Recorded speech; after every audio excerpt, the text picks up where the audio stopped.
विश्वोदयस्थितिलयोन्नियतिप्रदाय ज्ञानप्रदाय सुखासुरसौख्यदुःखसत्कारणाय वितताय नमो नमस्ते। चेति हृदचिन्त्यः सर्वदेवैकवन्द्यः परमगुरुरभीष्टावाप्तितत्सज्जनानां निखिलगुणगणार्णो नित्यनिर्मुक्तदोषः सरसिजनयनोऽसौ श्रीपतिर्मनतो नः। ಏನಾಯಿತು?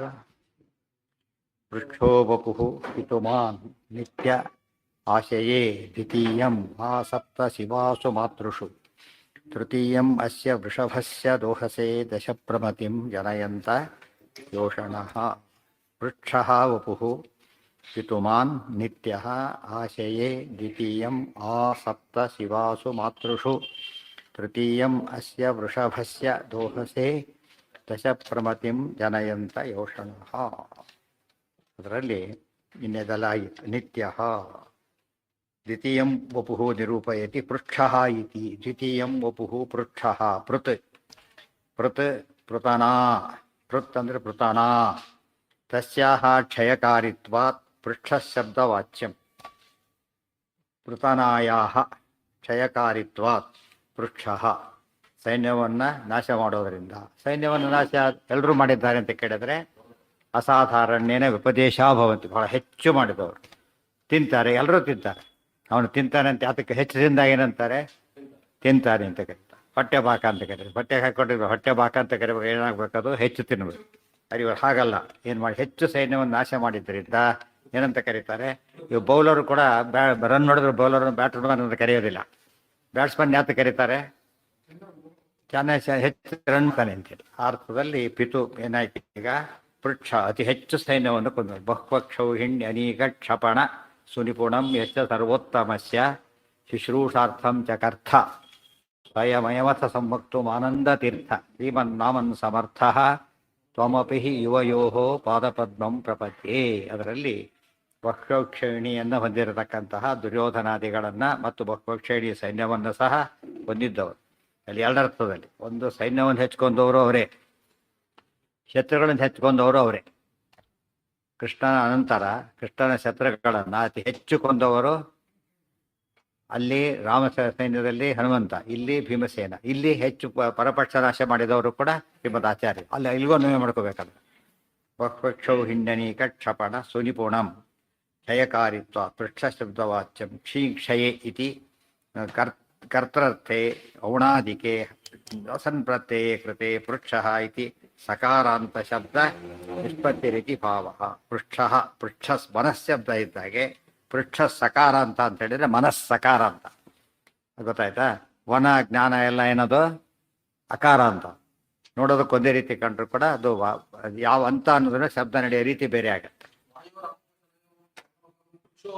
ಅದೇ ಅಲ್ಲಿ ಅದೇ ಇದೇ ಪದ ವೇದ ಪದನೇ ಉಪಯೋಗಿಸಿದ್ದಾರೆ. ಹಾಗೆ ಒಪುಹು ಪಿತುಮಾನ್. ನೆಕ್ಸ್ಟ್ ಈಗ ಪಿತುಮಾನ್ ಅಂತ ಬಂತು. ಪಿತುಮಾನ್ ಅಂದ್ರೇನು? ಪಿತುಹು ಇತಿ ಅನ್ನನಾಮ ಇತಿ ಬ್ರಾಹ್ಮಣ ವಚನ. ಪಿತು ಹೋದ್ರೆ ಅನ್ನ ಅಂತ ಅರ್ಥ. ಪಿತುಮಾನ್ ಅನ್ನಮಾನ್ ಅಂತ ಆಯ್ತು. ಅನ್ನಮಾನ್ ಅಂದ್ರೆ ಜ್ಞಾನವಾನ್. ಎಲ್ಲರಿಗೂ ತಿಳುವಳಿಕೆ ಇದ್ದೇ ಇರುತ್ತೆ. ಎಲ್ರಿಗೂ ಜ್ಞಾನಿಗಳಂತ ಕರೆಯೋದಿಲ್ಲ. ಹೆಚ್ಚು ತಿಳುವಳಿಕೆ ಇದ್ದಾಗ ಏನಂತಾರೆ? ಜ್ಞಾನಿ ಅಂತ ಕರೀತಾರೆ. ಎಲ್ಲರಿಗೂ ಸ್ವಲ್ಪ ಸ್ವಲ್ಪ ಔಷಧಿ ಗೊತ್ತಿರುತ್ತೆ, ವೈದ್ಯ ಅಂತ ಕರೆಯೋದಿಲ್ಲ. ಆದರೆ ಟೆಕ್ನಿಕಲಿ ಔಷಧಿ ಕೊಳ್ಳ ವೈದ್ಯ ಅಂತ ಕರೀತಾರೆ. ಅದು ಪಿತುಮಾನ್ ಅಂತ ಹೇಳಿದರೆ ಬಹ್ವನ್ನ ಭೋಕ್ತ ಅಂತ ಅರ್ಥ. ಬ್ರಾಹ್ಮಣ ಅನ್ನವಾನ್ ಮತುಪಃ ಪ್ರಾಶಸ್ತ್ಯಾರ್ಥ ಕಥನ. ಮತುಪ್ ಅಂದ್ರೇನು? ಅನ್ನಂ ಅಸ್ಯ ಅಸ್ತೀತಿ ಅನ್ನವಾನ್ ಅಂತ ಬಂತು. ಗೊತ್ತಾಯ್ತಾ? ಅನ್ನಂ ಅಸ್ಯ ಅಸ್ತೀತಿ ಜ್ಞಾನಂ ಅಸ್ಯ ಅಸ್ತೀತಿ ಜ್ಞಾನವಾನ್, ಧನಂ ಅಸ್ಯ ಅಸ್ತೀತಿ ಧನವಾನ್. ಆ ರೀತಿಯಲ್ಲಿ ಅನ್ನವಾನ್ ಆಯ್ತು. ಮತುಪಃ ಪ್ರಾಶಸ್ತ್ಯಾರ್ಥ ಕಥ. ಅದು ಮತುಪ್ ಶಬ್ದ ಅಂತ ಕರೀತಾರೆ. ಮತುಪ್ಪಿಗೆ ಏನರ್ಥ? ಅದಕ್ಕೆ ಪ್ರಾಶಂಸ್ಯ, ಪ್ರಾಶಸ್ತ್ಯ, ವಿಶೇಷವಾಗಿ ಅಂತ ಅರ್ಥ. ಬಹ್ವನ್ನ ಭೋಕ್ತ ಇತ್ಯರ್ಥ. ಪಿತು ಶಬ್ದಕ್ಕೆ ಅನ್ನ ಅಂತ ಅರ್ಥ ವೇದಗಳಲ್ಲಿ. ಅದಕ್ಕೆ ಅದು ಬ್ರಾಹ್ಮಣ ಅಂತ ಕೋಟ್ ಮಾಡಿ. ಬ್ರಾಹ್ಮಣ ಅಂತ ಹೇಳಿದರೆ ಮಂತ್ರ, ಬ್ರಾಹ್ಮಣ, ಆರಣ್ಯಕ, ಉಪನಿಷತ್ ವೇದಗಳ ಬ್ರಾಹ್ಮಣ ಭಾಗದಲ್ಲಿ ಪಿತುಹು ಇತಿ ಅನ್ನನಾಮ ಅಂತ ಹೇಳಿರೋದ್ರಿಂದ ಪಿತು ಶಬ್ದಕ್ಕೆ ಅನ್ನ ಅಂತ ಆಗೋದ್ರಿಂದ ಪಿತುಮಾನ್ ಅನ್ನವಾನ್ ಅಂತ. ಬಹ್ವನ್ನ ಅವನೇ ಎಲ್ಲರದ್ದು ದುಡ್ಡಿದೆ, ಅವನೇನಪ್ಪ ದುಡ್ಡಿರೋರು ಅಂತ ಕೇಳಿದ್ರೆ ಏನರ್ಥ? ತುಂಬ ದುಡ್ಡಿರೋರು ಅಂತ ಪ್ರಾಶಸ್ತ್ಯ ವಾಚಕವಾದದ್ದು. ಬಹ್ವನ್ನ ಭೋಕ್ತ ಇತ್ಯರ್ಥ. ಬಹುವರ್ಣ ಭೋಕ್ತೃವಾದ್ದರಿಂದ ಬಹುವರ್ಣ ಎಂಬುದಕ್ಕೆ ಹೆಚ್ಚು ಅನ್ನ ಮತ್ತು ಹೆಚ್ಚು ವಿಧ ಅನ್ನ. ಪಚಾಮ್ಯನ್ನಂ ಚತುರ್ವಿಧಂ ಎರಡರ್ಥ. ಮೂರನೇ ಅರ್ಥ ಬಹುವರ್ಣ, ಅದು ವಿಷ ಗಿಷ ಏನೇ ಆಗಿದ್ರು ಯೋಚನೆ ಇಲ್ಲ. ಕಾಲಕೂಟ ಕೊಟ್ಟರು ಕೂಡ ಏನು ಮಾಡಿದಾರೆ ಅದನ್ನ ಕಾಲಕೂಟ ಜೀರ್ಣ ಮಾಡ್ಕೊಂಡಿದ್ದೊಂದು, ಬಹುಕಾಲಕೂಟ. ಮತ್ತೆ ರುದ್ರದೇವರು ಕೊಟ್ಟಿದ್ದೆಷ್ಟು? ಕಿಂಚಿತ್ ಸ್ವಲ್ಪ ಕೊಟ್ಟಿದ್ದು, ಅದು ಜೀರ್ಣ ಆಗಲಿಲ್ಲ ಅವ್ರಿಗೆ, ಅದು ನೀಲಕಂಠ ಅಂತ ಆಯ್ತು. ಆದ್ರೆ ಇವರು ಬಹುಭಾಗ ಜೀರ್ಣ ತಗೊಂಡು ಕೂಡ ಪೂರ್ಣ ಜೀರ್ಣ ಮಾಡ್ಕೊಂಡು ತಚ್ಚಾತಿ ಭುಕ್ತ ಜರಯತ್ ಅವಿಕಾರಂ ಮೃಕೋತರಹ, ಅದು ಪೂರ್ಣ ಜೀರ್ಣ ಮಾಡಿಕೊಂಡ್ರು ಯಾವುದೇ ವಿಕಾರ ಆಗಲಿಲ್ಲ. ಅದು ಸ್ವಲ್ಪ ಜೀರ್ಣ ಮಾಡ್ಕೊಡೋಕ್ಕಾಗಲಿಲ್ಲ, ನೀಲಕಂಠ ಆಯಿತು. ಇದು ಕಂಪ್ಯಾರಿಸನ್. ಅದು ಆ ದೃಷ್ಟಿಯಲ್ಲಿ ಆಶೆಯೇ ಪಿತುಮಾನ್ ನಿತ್ಯ ಆಶೆಯೇ, ಈ ರೀತಿಯಲ್ಲಿ ಅವರು ಬಹುವನ್ನವನ್ನು ಭೋಜನ ಮಾಡ್ತಾರೆ. ನಿತ್ಯ ಸ್ವಚ್ಛಂದ ಮೃತ್ಯುತ್ವ ನಿತ್ಯ ಶಬ್ದವಾಚ್ಯ. ಸ್ವಚ್ಛಂದ ಮೃತ್ಯು ಅವರಿಗೆ ಆ್ಯಕ್ಚುಲಿ ಏನಿಲ್ಲ.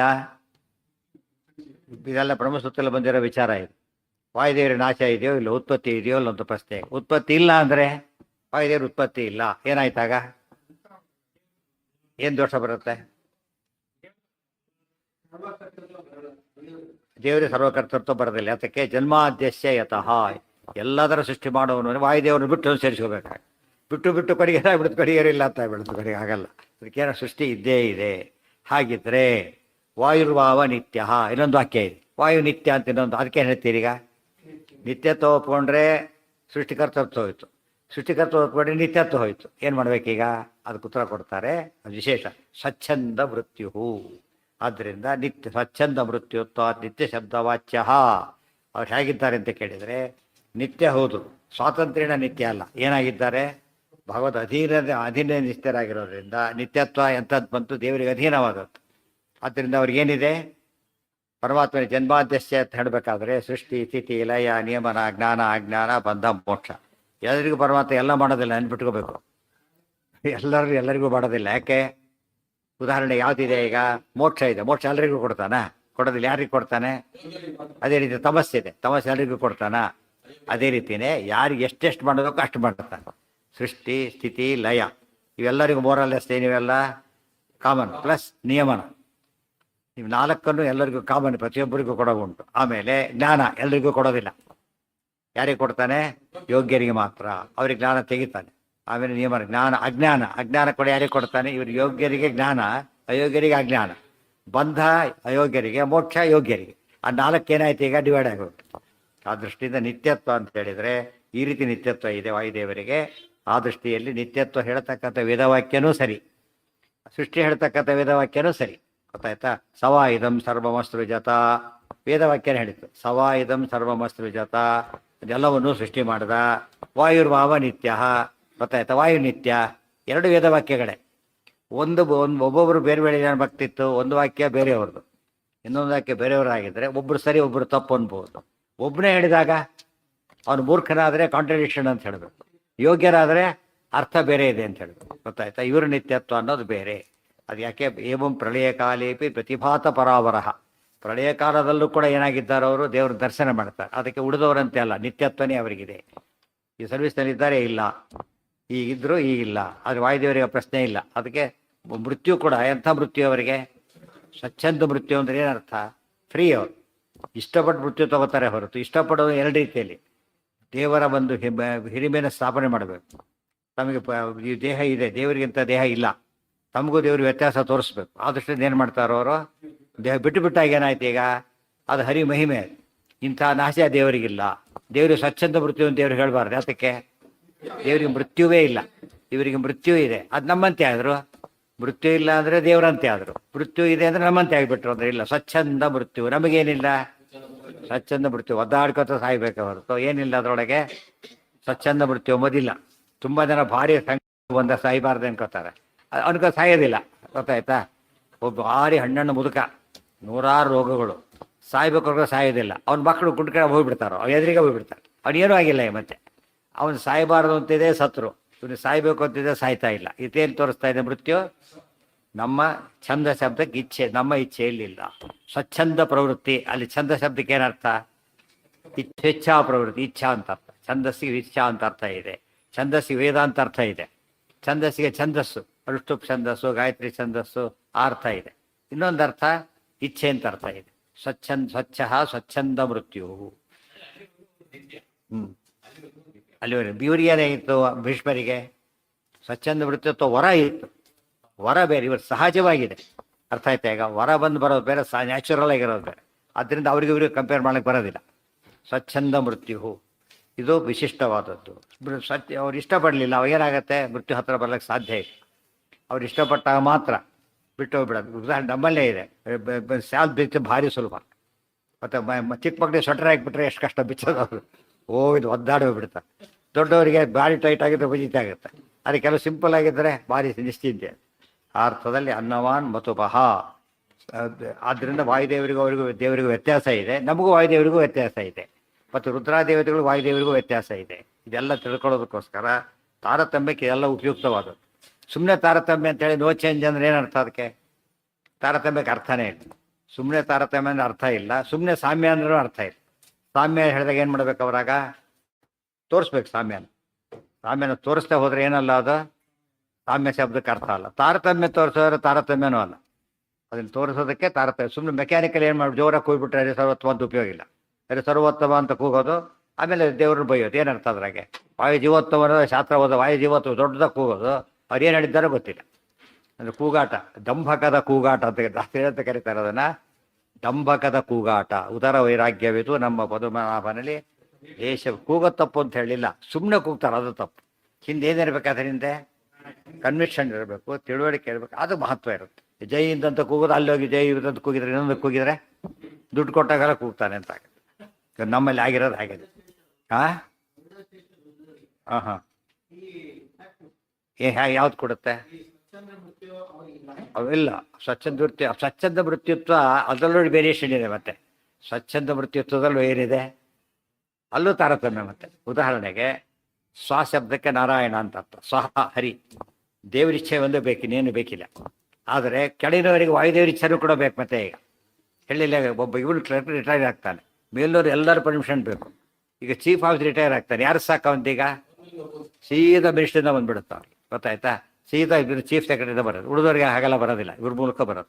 ಅಲ್ಲೂ ಕೂಡ ಸ್ವಚ್ಛಂದ ವೃತ್ತಿತ್ವ ಏನಾಯ್ತು? ಈಗ ಅವ್ರು ಕೊಟ್ಟಿದ್ದು ಇವರು ಕೊಟ್ಟಿಲ್ಲ, ಅವ್ರು ಒಪ್ಕೊಂಡಿಲ್ಲ ಅಂತ ಹೇಳ್ತಾರೆ. ಒಬ್ಬರೇ ಸ್ವಚ್ಛಂದ, ದೇವರೊಬ್ಬರೇ. ಏನಾಯ್ತು ಅಲ್ಲಿಗೀಗ? ಹಿರಿಮೆ ಬಂತು. ಮತ್ತು ಇವ್ರ ಕಂಟ್ರೋಲ್ ಉಳಿದವ್ರು ಇದ್ದಾರೆ. ಇವರು ಮೃತ್ಯುವನ್ನು ಹೊಂದಿ ಅಂತ ಹೇಳಿದರೆ ಮಾತ್ರ ಅವ್ರು ಹೊಂದ್ಬೋದು, ಎಲ್ಲೋದ್ರೆ ಇಲ್ಲ. ಸುಮ್ಮನೆ ವಾಲಂಟಿಯರ್ ತೊಗೊಂಡ್ರೆ ಏನು ಸಿಗಲ್ಲ ಅವನಿಗೆ? ಯಾವ ಬೆನಿಫಿಟು ಸಿಗೋದಿಲ್ಲ. ವಿತ್ ಅಪ್ರೂವಲ್ ತೊಗೊಂಡ್ರೆ ಬೆನಿಫಿಟ್ ಸಿಗುತ್ತೆ. ಆದ್ದರಿಂದ ಸ್ವಚ್ಛಂದ ಮೃತ್ಯು. ಹಾಗೆ ಸತ್ರ ಏನಾಗುತ್ತೆ? ಆತ್ಮಹತ್ಯೆ ಆಗಿಬಿಡುತ್ತೆ. ವಿತೌಟ್ ಪರ್ಮಿಷನ್ ಸತ್ರ ಸೂಯಿಸೈಡ್ ಇದ್ದಾಗ. ವಿತ್ ಪರ್ಮಿಷನ್ ಅದಕ್ಕೆ ಇವ್ರು ಏನು ಮಾಡ್ತಾರೆ? ಗೌರ್ಮೆಂಟಿಗೆ ರಿಕ್ವೆಸ್ಟ್ ಮಾಡ್ತಾರೆ, ದಯಮಾಡಕ್ಕೆ ಅನುಮತಿ ಕೊಡಿ ಅಂತಕ್ಕೆ. ಕೊಡೋದಿಲ್ಲ. ತಾವೇ ಸತ್ತು ಆತ್ಮಹತ್ಯೆ ಕೇಸ್ ಹಾಕ್ಬೋದು. ಸತ್ತೋದ ಮೇಲೆ ಕೇಸಲ್ಲ, ಸಂಬಂಧಪಟ್ಟವ್ರ ಮೇಲೆ. ಆಮೇಲೆ ಏನು ಕೇಸ್ ಹಾಕ್ಬೋದು? ಸತ್ತೋದ್ರ ಮೇಲೆ. ಗೊತ್ತಾ? ಇರೋ ಕೇಸೆಲ್ಲ ಕ್ಲೋಸ್ ಆಗುತ್ತೆ. ಆದರೆ ಅದು ಅಪರಾಧ. ಪ್ರಯತ್ನ ಮಾಡಿ ಸಾಯದೆ ಹೋದರೆ ಸಾಯಲಿಲ್ಲ ಒಂದು ದುಃಖ, ಇಲ್ಲಿ ಸಿಕ್ಕಾಕೊತ್ತೆ ಇನ್ನೊಂದು ದುಃಖ, ಎರಡು ದುಃಖ ಬರುತ್ತೆ ಅವರಿಗೆ. ಆ ದೃಷ್ಟಿಯಲ್ಲಿ ಯಾರಿಗೆ ಅಷ್ಟೇ ಮೇಲಿನವ್ರ ಮೇಲಿಲ್ಲ. ಮೇಲಿನವ್ರು ಅದಕ್ಕೆ ಹೇಳ್ತಾರೆ, ಅವರಿಗೆ ಮೃತ್ಯು ಯಾರೀಗ ಅಂತ ಕೇಳಿದರೆ ಅವ್ರ ಮೇಲಿನವನು ಮೃತ್ಯು. ಕೊನೆಗೆ ಎಲ್ಲಿ ಸರ್ವ ಮೃತ್ಯು ಯಾರೀಗ? ಮೃತ್ಯುಂ ನಮ್ಮ ನರಸಿಂಹದೇವರು. ಎಲ್ಲ ಲಕ್ಷ್ಮೀಕಾಂತ ಬಂತಲ್ಲ, ಬ್ರಹ್ಮೇಶ ಚಕ್ರೋತ್ಕಾರಾಹ, ಎಲ್ಲರನ್ನು ಹಾಕಿಬಿಡ್ತಾರೆ. ಆ ಮೃತ್ಯುನಲ್ಲೂ ನಮಗೆ ಸಾಮಾನ್ಯ ಮೃತ್ಯು ಅಂದರೆ ಯಮದೇವರಿಂದ, ಅಲ್ಲಿಂದ ಶುರುವಾಗುತ್ತೆ. ಉಳಿದವರದೆಲ್ಲ ಮೇಲಿನವರಿದ್ದಾರೆ, ಅಲ್ಲಿ ತಾರತಮ್ಯ ಇದೆ. ಮತ್ತೆ ಇವರಿಗೆಲ್ಲ ಬರ್ಲಕ್ಕೆ ಬರೋದಿಲ್ಲ. ಈ ಸ್ವಚ್ಛಂದ ಶಬ್ದಕ್ಕೆ ಅರ್ಥ ಬರೋದರಿಂದ ಅಲ್ಲಿ ವೇರಿಯೇಷನ್ ಬಂತು. ಮತ್ತು ಪ್ರಾಣದೇವರು ಯಾರು? ವೆರಿ ಸಿಂಪಲ್, ಅವರು ಅವರೇ ಪ್ರಾಣದೇವರು. ಪ್ರಾಣ ಬಿಟ್ಟರೆ ಬೋಧೋಗುತ್ತೆ ಅಷ್ಟೇ, ವೆರಿ ಸಿಂಪಲ್, ಅವ್ರ ಕೈಲೇ ಇದೆ. ಉಳಿದವ್ರು ಹಾಗಲ್ಲ, ಪ್ರಾಣದೇವ್ರ ಪರ್ಮಿಷನ್ ಬೇಕು ಅವ್ರಿಗೆ ಬಿಡಬೇಕಾದ್ರೆ. ಮದ್ದಿಗೆ ಭಟ್ರು ಏನಂತ ಹೇಳಿದರು? ಏನಾದ್ರು ಸನ್ಯಾಸ ತೊಗೊಳಿದ್ರೆ ಸತ್ತು ಹೋಗ್ಬಿಟ್ಟು ಆತ್ಮಹತ್ಯೆ ಮಾಡ್ಕೋತೀನಿ ಅಂತ ಹೇಳಿದ್ರು. ಫಸ್ಟ್ ಏನು ಮಾಡಿದ್ರಿ ಇವರು? ಫಸ್ಟ್ ರಂಗೋಟಿ ಹಾಕೊಬಿಟ್ಟು ಆತ್ಮಹತ್ಯೆ ಮಾಡಿಕೊಡ್ರಿ ಹೋಗ್ರಿ ಅಂತ ಹೇಳ್ಬಿಟ್ಟು. ಯಾಕೆ? ಉಳಿದವ್ರ ಪ್ರಕಾರ ಅನಿಸುತ್ತೆ, ಎಂಥ ಕೆಟ್ಟ ಮಗ ಇವರು. ತಂದೆ ಹಾಗಂದ್ರೆ ತಂದೆ ಸಾಮಾನ್ಯವಾಗಿ ಎಂಥವ್ರು ಏನಂತಾರೆ? ಸ್ವಲ್ಪ ಹಾಗೆಲ್ಲ ಮಾಡ್ಕೊಬೇಡ್ರಿ ಅಂತ. ಕೆಟ್ಟ ಮಗ ಕೂಡ ಏನಂತಾರೆ? ಅಥವಾ ಸುಮ್ಮನೆ ಹೋಗ್ತಾರೆ, ಮಾಡಿಕೊಡ್ರಿ ಅಂತ ಹೇಳೋದಿಲ್ಲ. ತೀರಾ ಸಿಟ್ಟು ಬಂದರೆ ಇವರೇ ಮಾಡಿಕೊಡ್ರಿ ಅಂತ ಹೇಳ್ಬಿಟ್ರಿ. ಯಾತಕ್ಕೆ? ಕನ್ಸಲ್ಟ್ ಪರ್ಸನ್ ಇವರು. ಹೇಗೆ ಮಾಡ್ಕೊತಾರೆ? ನಾನಿರೋದು ಹೇಗೆ ಸಾಯ್ತೀರಿ? ನೀವು ಸಾಧ್ಯನೇ ಇಲ್ಲ. ಈ ಮೂಲಕ ತಾವು ಯಾರು ಅಂತ ಹೇಳಿದರು. ತಾವು ಯಾರು ಗೊತ್ತಾ? ನಮ್ಮ ಕೈಲಿದೆ ನಿಮ್ಮ ಸಾವು ಅಂತ ಹೇಳಿದ್ರಿಂದ ಅದು ಏನಾಯ್ತು? ಅದು ದೋಷ ಗುಣ ಆಯ್ತು. ಅದು ಅವ್ರಿಗೆ ಜ್ಞಾನ ಕೊಟ್ಟ ಗುಣ ಆಯಿತು, ದೋಷ ಆಗಲಿಲ್ಲ. ಉಳಿದವರ ಮಾತು ಹೇಳಿಬಿಟ್ರೆ ದೊಡ್ಡ ಅಕ್ಷಮ್ಯ ಅಪರಾಧ. ತಂದೆಗೆ ಹೀಗಂತಾರೆ ಯಾರು ಕೂಡ. ಏನ್ರಿ ಇದು ಮದುವೆಗೆ ಹೋಗ್ಬಿಟ್ಟು ಏನಾಯ್ತು ಇಲ್ಲಿಗೀಗ? ಇರೋ ಒಂದು ಪಿತೃಭಕ್ತಿನ ಕಳ್ಕೊಂಡ್ಬಿಟ್ಟ ಅಂತ ಅಲ್ಲ. ಯಾರು ಹೇಳಿದರು ಆ ಮಾತಿನ ಮೇಲೆ ಭ್ರಾಂತಿ. ಅವರು ಹಾಗೆ ಹೇಳಿದ್ರಿಂದ ಅದು ದೋಷ ಆಗಲಿಲ್ಲ. ಆ ಅರ್ಥದಲ್ಲಿ ಪ್ರಾಣದೇವರ ಸ್ವಚ್ಛಂದ ಮೃತ್ಯುತ್ವ ಬರೀ ಎಷ್ಟೆಂದು ಹಾಗೆ ಹೋಗ್ಬೋದು. ಕುಡ್ದರ ಸ್ವಚ್ಛಂದ ಮೃತ್ಯುತ್ವ ಇವರ ಅಧೀನದಲ್ಲಿದೆಯೇ ಹೊರತು ಕೆಳಗಿನ ಹೊರತು ಏನು ಮಾಡಕ್ಕೆ ಬರೋದಿಲ್ಲ. ದೇವರು ಲಕ್ಷ್ಮೀನಾರಾಯಣ ಮೃತ್ಯು ಇಲ್ವೇ ಇಲ್ಲ. ಎಷ್ಟು ಡಿಫರೆನ್ಸ್ ಇದೆ ಒಂದೊಂದಕ್ಕೂ ಕೂಡ. ಆಗ ತಾರತಮ್ಯ ಒಪ್ಪದೆ ಹೋಗ್ಬಿಟ್ರೆ ಇದೆಲ್ಲ ಮುಂದೆ ಅಂತ ಹೇಳಿ ಆಗಿದ್ರೆ ತಾರತಮ್ಯನೂ ಒಪ್ಪೋದಿಲ್ಲ, ಐಕ್ಯನೂ ಒಪ್ಪೋದಿಲ್ಲ ಅಂದರೆ ಇನ್ನು ಎಕ್ಸ್ಪ್ಲೇನ್ ಮಾಡ್ತೀರಿ. ಈಗ ಎಕ್ಸ್ಪ್ಲೇನ್ ಮಾಡಬೇಕಲ್ಲ. ಹಾಗಿದ್ರೆ ಎಕ್ಸ್ಪ್ಲೇನ್ ಮಾಡಕ್ಕೆ ಬರದೆ ಹೋದಾಗ ಏನು ಮಾಡಬೇಕಾಗ ತಮ್ಮ ತಪ್ಪು ಅಂತ ಒಪ್ಕೋಬೇಕಾಗತ್ತೆ. ಸ ಭೀಮಃ, ಅದಕ್ಕೆ ಮುಂದೆ ಹೇಳ್ತಾರೆ ಸಹ ಭೀಮಃ ಎರಡನೇ ರೂಪ ಅದು. ಸಪ್ತ ಚ ತಾಹ ಶಿವಾಶ್ಚೇತಿ ಸಪ್ತ ಶಿವಾಹ, 7 ಮಂಗಳಕರವಾದ ಶಾಸ್ತ್ರಗಳು ಅಂತ ಅರ್ಥ. ತಾಸು ಸಪ್ತ ಸಂಖ್ಯಾಕಾಸು ಶಿವಾಸು ಶೋಭನಾಸು, ಶೋಭನ ಅಂದರೆ ಮಂಗಳಕರ, ಮಂಗಳಕರವಾದ ಮಾತೃಷು ಮಾಪಯಂತಿ ಜ್ಞಾಪಯಂತಿ ಪರಮಾತ್ಮಾನಂ ಮಿತಿ ಮಾತೃಶಬ್ದವಾಚ್ಯಾಸು. ಸ್ವಾರಸ್ಯ ಇದೆ. ತಾಯಿ ತಾಯಿ ಅಂತ ಯಾತಕ್ಕೆ ಕರೀತಾರೆ ಅಂತ ಪ್ರಶ್ನೆ. ತಾಯಿ ತಾಯಿ ಅಂತ ಯಾತಕ್ಕೆ ಕರೀತಾರೆ? ಇವು ನಿಮ್ಮ ಅಪ್ಪ ಅಂತ ಹೇಳೋ ಹಕ್ಕು ಯಾರಿಗಿದೆ? ತಾಯಿ ಒಂದೇ. ನಿಜವಾದ ಸತ್ಯ ಗೊತ್ತಿರೋದು ಯಾರಿಗೆ? ತಾಯಿ ಒಂದೇ. ಅದಕ್ಕೆ ಮಾತಾ ಅಂತ ಹೆಸರು. ಮಾತಾ ತಾಯಿ ಯಾರು? ಇವನ ತಂದೆ ಅಂತ ತಿಳಿದವಳು. ಗೊತ್ತಾಯ್ತಾ? ಇವತ್ತು ವೇದಗಳೆಲ್ಲ ತಾಯಿ ಯಾತಕ್ಕೆ? ದೇವರ ಶಾಸ್ತ್ರ ಯೋನಿತ್ವ, ದೇವ್ರನ್ನ ತಿಳಿಸ್ಕೊಡೋ ಕೆಲಸ ಯಾರ್ದು? ಅದಕ್ಕೆ ನೀವು ಇದ್ರಲ್ಲಿ ಕಥೆ ಬರುತ್ತೆ. ತಾರೆ ಗರ್ಭಿಣಿ. ಈಗ ಯಾರು ಹೆಂಡತಿ? ಯಾಕೆ? ಬೃಹಸ್ಪತ್ಯಾಚಾರ್ಯ ಹೆಂಡತಿ. ಬಟ್ ಚಂದ್ರ ಜೊತೆಗೆ ಹೋಗಿರ್ತಾನೆ. ಈಗ ಗರ್ಭಿಣಿ ಆಗಿದ್ದಾರೆ. ಯಾರು ಗರ್ಭ ಯಾರದು ಅಂತ ಪ್ರಶ್ನೆ. ಮಗು ಯಾರದ್ದೇ ಮಗು ಹುಟ್ಟಿದ್ದು ಯಾರಾಗ? ಯಾರು ಹುಡ್ತಾರೆ? ಬುಧ ಹುಡ್ತಾರೆ. ಬುಧ ಯಾರ ಮಗ ಅಂತ ಪ್ರಶ್ನೆ. ಈಗ ಅವಾಗ ಏನು ಪ್ರಶ್ನೆ ಬಂತೀಗ? ಯಾರು ಹೇಳ್ಬೇಕೀಗ? ನನ್ನ ಮಗು ಅಂತ ಅವರು, ನನ್ನ ಮಗು ಇಬ್ಬರು ಇವ್ರದು ಪ್ರಶ್ನೆ. ಈಗ ಕೊನೆಯ ಬ್ರಹ್ಮದೇವ್ರು ಕೇಳ್ತಾರೆ, ತಾರೆ ನೀನು ಹೇಳು ಯಾರ ಮಗು ಹೇಳು. ಹೇಳ್ತಾರೆ ಚಂದ್ರನ ಮಗು ಅಂತ ಹೇಳ್ತಾರೆ. ಇದು ಅರ್ಥ ಮಾಡ್ಕೊಂಡು ಏನಾಯ್ತು? ಇಲ್ಲಿ ತಾತ್ಪರ್ಯ ಇಷ್ಟೇ. ಯಾರು ಬ್ರಹ್ಮದೇವ್ರು ಸರ್ವ ಗೊತ್ತವರಿಗೆ, ಬಟ್ ಯಾರ ಬಾಯಲ್ಲಿ ಹೇಳಿಸ್ಬೇಕಾದ್ರ? ತನ್ನ ಗಂಡ 2ನೇ ಮದುವೆ ಆಗಿದ್ದು ಕಂಪ್ಲೇಂಟ್ ಯಾರು ಕೊಡಬೇಕು? ಪ್ರಾಪರ್ ಚಾನಲ್ ಕೊಡೋದ್ರ ಬೆಲೆ ಇಲ್ಲ ಅದಕ್ಕೆ. ಯಾರ್ಯಾರು ಕೊಟ್ಟು ಬರೀ ಕೇಸ್ ಬೇರೆ. ಕಾಂಪಿಟೆಂಟ್ ಅಥಾರಿಟಿ ಯಾರು? ಮೊದಲೇ ಹೆಂಡತಿ ಕೊಡ್ಬೇಕಂತ. ಅವಾಗ ಏನಾಗುತ್ತೆ? ಅಪರಾಧ. ಗೊತ್ತಾಯ್ತಾ? ಯಾರು ಸುಮ್ಮನೆ ಕೊಡ್ತಾವ್ರ ಬೆಲೆ ಇಲ್ಲ. ಅದಕ್ಕೆ ಹೇಳ್ತಾರಲ್ಲ, ಪ್ರಾಪರ್ಲಿ ಬುಕ್ಡ್ ಅಲ್ಲ ಅಂತಂದ ಕೇಸ್ ಹೋಯ್ತು. ಸರಿಯಾದ ರೀತಿ ಕೇಸ್ ಬುಕ್ ಆಗದವ್ರು ಏನಾಗಲ್ಲ, ಕೇಸೇ ಸ್ಟ್ಯಾಂಡ್ ಆಗೋದಿಲ್ಲ. ಇವತ್ತು ತಾಯಿಯಾದವಳು ತನ್ನ ಮಗುವನ್ನು ಹೇಳೋ ಹಕ್ಕಿದೆ. ಅದನ್ನೇ ವಾದಿರಾಜ ಸ್ವಾಮಿ ಬೇರೆ ರುಕ್ಮಿಣೀಶದಲ್ಲಿ ಹೇಳ್ತಾರೆ. ಕೃಷ್ಣ ಯಾರ ಮಗು ಅಂತ ಪ್ರಶ್ನೆಗೆ ಯಾರನ್ನು ಕೇಳ್ಬೇಕು ನಾವೀಗ? ಯಾರನ್ನ ತಂದೆ ತಾಯಿನ ಕೇಳಬೇಕು ಫಸ್ಟ್. ತಂದೆ ತಾಯಿನ ಕೇಳಬೇಕು. ತಂದೆ ವಸುದೇವ ಹೇಳ್ತಾರೆ ನೀನು ನಾರಾಯಣ. ತಾಯಿ ಹೇಳ್ತಾಳೆ ತಂತ್ವ ಕ್ಷೇಮಧಾಮ ಪ್ರಸಿದ್ಧಿ ಪ್ರಪದ್ಯೆ, ನೀನು ನಾರಾಯಣ ಸ್ತೋತ್ರ ಮಾಡ್ತಾರೆ. ನಿನ್ನ ಕೇಸ ಹೋಯ್ತಲ್ಲ ನಿಂದೀಗ. ಯಾರಿಗೆ ನನ್ನ ಮಗ ಅಂತ ಕೇಳೋ ರೈಟ್ ಇದೆ ಯಾರಿಗೆ? ತಂದೆ ತಾಯಿ. ಅವರಿಬ್ಬರು ಒಪ್ಕೊಳ್ಳಿಲ್ಲ. ತಾಭ್ಯಾಂ ಅನಂಗೀಕೃತ ಕೃಷ್ಣ ಜನ್ಮ ಕೋವಾ ಪುಮಾನ್ ಸಾಧಯಿತು ಸಮರ್ಥ. ತಂದೆ ಯಾರಿಗೆ ಕಾಂಪಿಟೆನ್ಸ್ ಇದೆಯೋ ಆ ತಂದೆ ತಾಯಿಗಳೇ ನಮ್ಮ ಮಗ ಅಲ್ಲ ಅಂತ ಕೃಷ್ಣನ ಬಗ್ಗೆ ಹೇಳಿ ಆದಮೇಲೆ ಇನ್ನು ಕೃಷ್ಣರಿಗೆ ಹುಟ್ಟಿದೆ ಅಂತ ಯಾರು ಹೇಳ್ತೀರಿ? ಹೇಳಿ ನೋಡಂತೀಗ. ನಿಮಗೆ ಇದೇ ಇಲ್ಲ, ಎಂಟ್ರಿನೇ ಇಲ್ಲ ಅದರೊಳಗೆ. ಅರ್ಥ ಆಯ್ತಾ? ಇದೊಳ್ಳೆ ಸ್ವಾರಸ್ಯವಾದ ಮಾತು. ಈ ಕೇಸೆಲ್ಲ ನೋಡಿದಾಗ ಮಾತಾ ಶಬ್ದಕ್ಕೆ ಅರ್ಥ. ಮಾತಾ ಅಂದರೆ ವೇದಗಳಿಗೆಲ್ಲ ಶಾಸ್ತ್ರಗಳಿಗೆಲ್ಲ ತಾಯಿ ಅಂತ ಕರೀತಾರೆ. ಅದಕ್ಕೆ ಶ್ರುತಿ ಶ್ರೀಲಿಂಗದ ಪದ ಶ್ರುತಿ ಎಂಬುದು. ಜ್ಞಾಪಯಂತಿ ಮಾಪಯಂತಿ ಜ್ಞಾಪಯಂತಿ ಪರಮಾತ್ಮಾನ ಮಿತಿ ಮಾತೃಶಬ್ದವಾಚ್ಯಾಸು ವಿದ್ಯಾಸು. ಮಾತೃಶಬ್ದ ಅಂದರೆ ಮಾತೃ ಅಂದರೆ ವಿದ್ಯೆಗಳು ಅಂತ. ಅದು ವಿದ್ಯಾ ಸ್ತ್ರೀಲಿಂಗದ ಪದ. ಮತ್ತೆ ವಿದ್ಯಾ ಗೊತ್ತಾಯ್ತಾ? ಶ್ರುತಿ ಇವೆಲ್ಲ ಸ್ತ್ರೀಲಿಂಗದ ಪದಗಳು. ವಿದ್ಯಾಸು ಋಗ್ಯಜುಸ್ಸಾಮ ಅಥರ್ವ ಭಾರತ ಪಂಚರಾತ್ರ ಮೂಲ ರಾಮಾಯಣ ಆಖ್ಯಾಸು. ಯಾವ್ಯಾವುದು 7 ಶಾಸ್ತ್ರಗಳು ಅಂದರೆ ಋಕ್, ಯಜುಹು, ಸಾಮ, ಅಥರ್ವ, ಭಾರತ, ಪಂಚರಾತ್ರ, ಮೂಲ ರಾಮಾಯಣ ಆಖ್ಯಾಸು. ಸರಿ 7 ಆಯ್ತು. ಋಗ್ವೇದ, ಯಜುರ್ವೇದ, ಸಾಮವೇದ, ಅಥರ್ವಣ ವೇದ, ಮಹಾಭಾರತ, ಮೂಲ ರಾಮಾಯಣ, ಪಂಚರಾತ್ರ. 7ರಲ್ಲೂ ಕೂಡ ಸಪ್ತವಿದ್ಯಾಸು ಇತ್ಯರ್ಥ. ಆ ಸಮಂತಾತ್ ಶಯೇ ಸಮ್ಯಕ್ತ ಶಯೇ ಶಿಷ್ಯೇ. ಆರಾಮ್ ಮಲಗಿಬಿಟ್ಟಿದ್ದಾರೆ ಅಂದರೆ ಅದು ಪೂರ್ಣ ಅವರಿಗೆ ಅರ್ಥ ಆಗಿದೆ ಅಂತ. ಸರ್ವಜ್ಞರು ಪೂರ್ವಜ, ಅದಕ್ಕೆ ಪೂರ್ಣ ಪ್ರಜ್ಞರು ಅಂತ ಹೇಳಿದ್ರು. ಏನು ಕೇಳಿದ್ರು ಹೇಳ್ತಾ ಇದ್ದಾರೆ ಆಚಾರ್ಯರು. ಆ ಸಭೆಯಲ್ಲಿ ಬಂದರು, ಎಷ್ಟು ಜನ ಕೂತಿದ್ರು, ಅಷ್ಟು ಜನ ಕೂತಿದ್ರು. ಏನಕ್ಕೆ ಎಲ್ಲರೂ ಕೂಡ ಪ್ರಶ್ನೆ ಕೇಳೋದು 1000 ಜನ, ಉತ್ತರ ಕೊಡೋದು ಒಬ್ಬರೇ.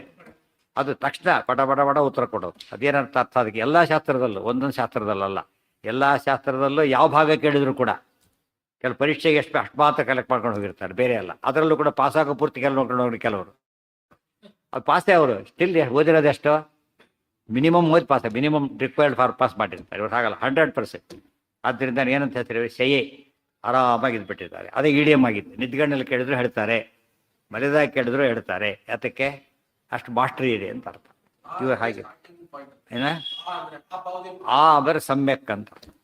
ಇಲ್ಲಿ ಅದು ಬೇರೆ. ಅಲ್ಲಿ ಆ ಶಬ್ದ ಅಂಬದೇನದು ಶುರುವಾಗ from starting from ending with ಅಂತ. ಇಲ್ಲಿ ಆ ಅಂದ್ರೆ ಹಾಗಲ್ಲ, ಸಮ್ಯಕ್ ಅಂತ. ಆ ಶಬ್ದಕ್ಕೆ ಆಶಯೇ ಆಗಮನ. ಆಗಮನ ಅಪ್ ಟು ಅಲ್ಲ, ಅಲ್ಲಿ ಆ ಶಬ್ದಕ್ಕೆ ಸರಿಯಾದ ಗಮನ ಬರುವಿಕೆ ಅಂತ. ಆ ಸಮಂತಾತ್ ಸಮ್ಯಕ್ ಚ ಶಯೇ ಶಿಷ್ಯೆ. ಸಮಂತಾತ್ ಎಲ್ಲ ರೀತಿಯಲ್ಲೂ ಕೂಡ ಇದು ಒಂದೊಂದು ಭಾಗ ಅಲ್ಲ, ಟೋಟಲ್ ಅಲ್ಲ, ಪ್ರತಿಯೊಂದರಲ್ಲೂ ಹಾಗೆ ಇದ್ದಾರೆ.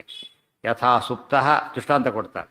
ಯಥಾ ಸುಪ್ತ ಪುರುಷೋ ಬಹಿರನ್ಯನ್ನ ಪಶ್ಯತಿ ತಥಾ ತಾಸ್ತಾಮರ್ಥ ವಿಚಾರೇ ಸಮಾಹಿತ ಚಿತ್ತತ್ವಾತ್ ಶರಕೃದ್ವತ್ ಬಹಿರ್ವ್ಯಾಪಾರ ಮಜಾನತಃ ಸಂತಾಯೇವ ವಿಚಾರಯಾಮಾಸ ಇತ್ಯರ್ಥ.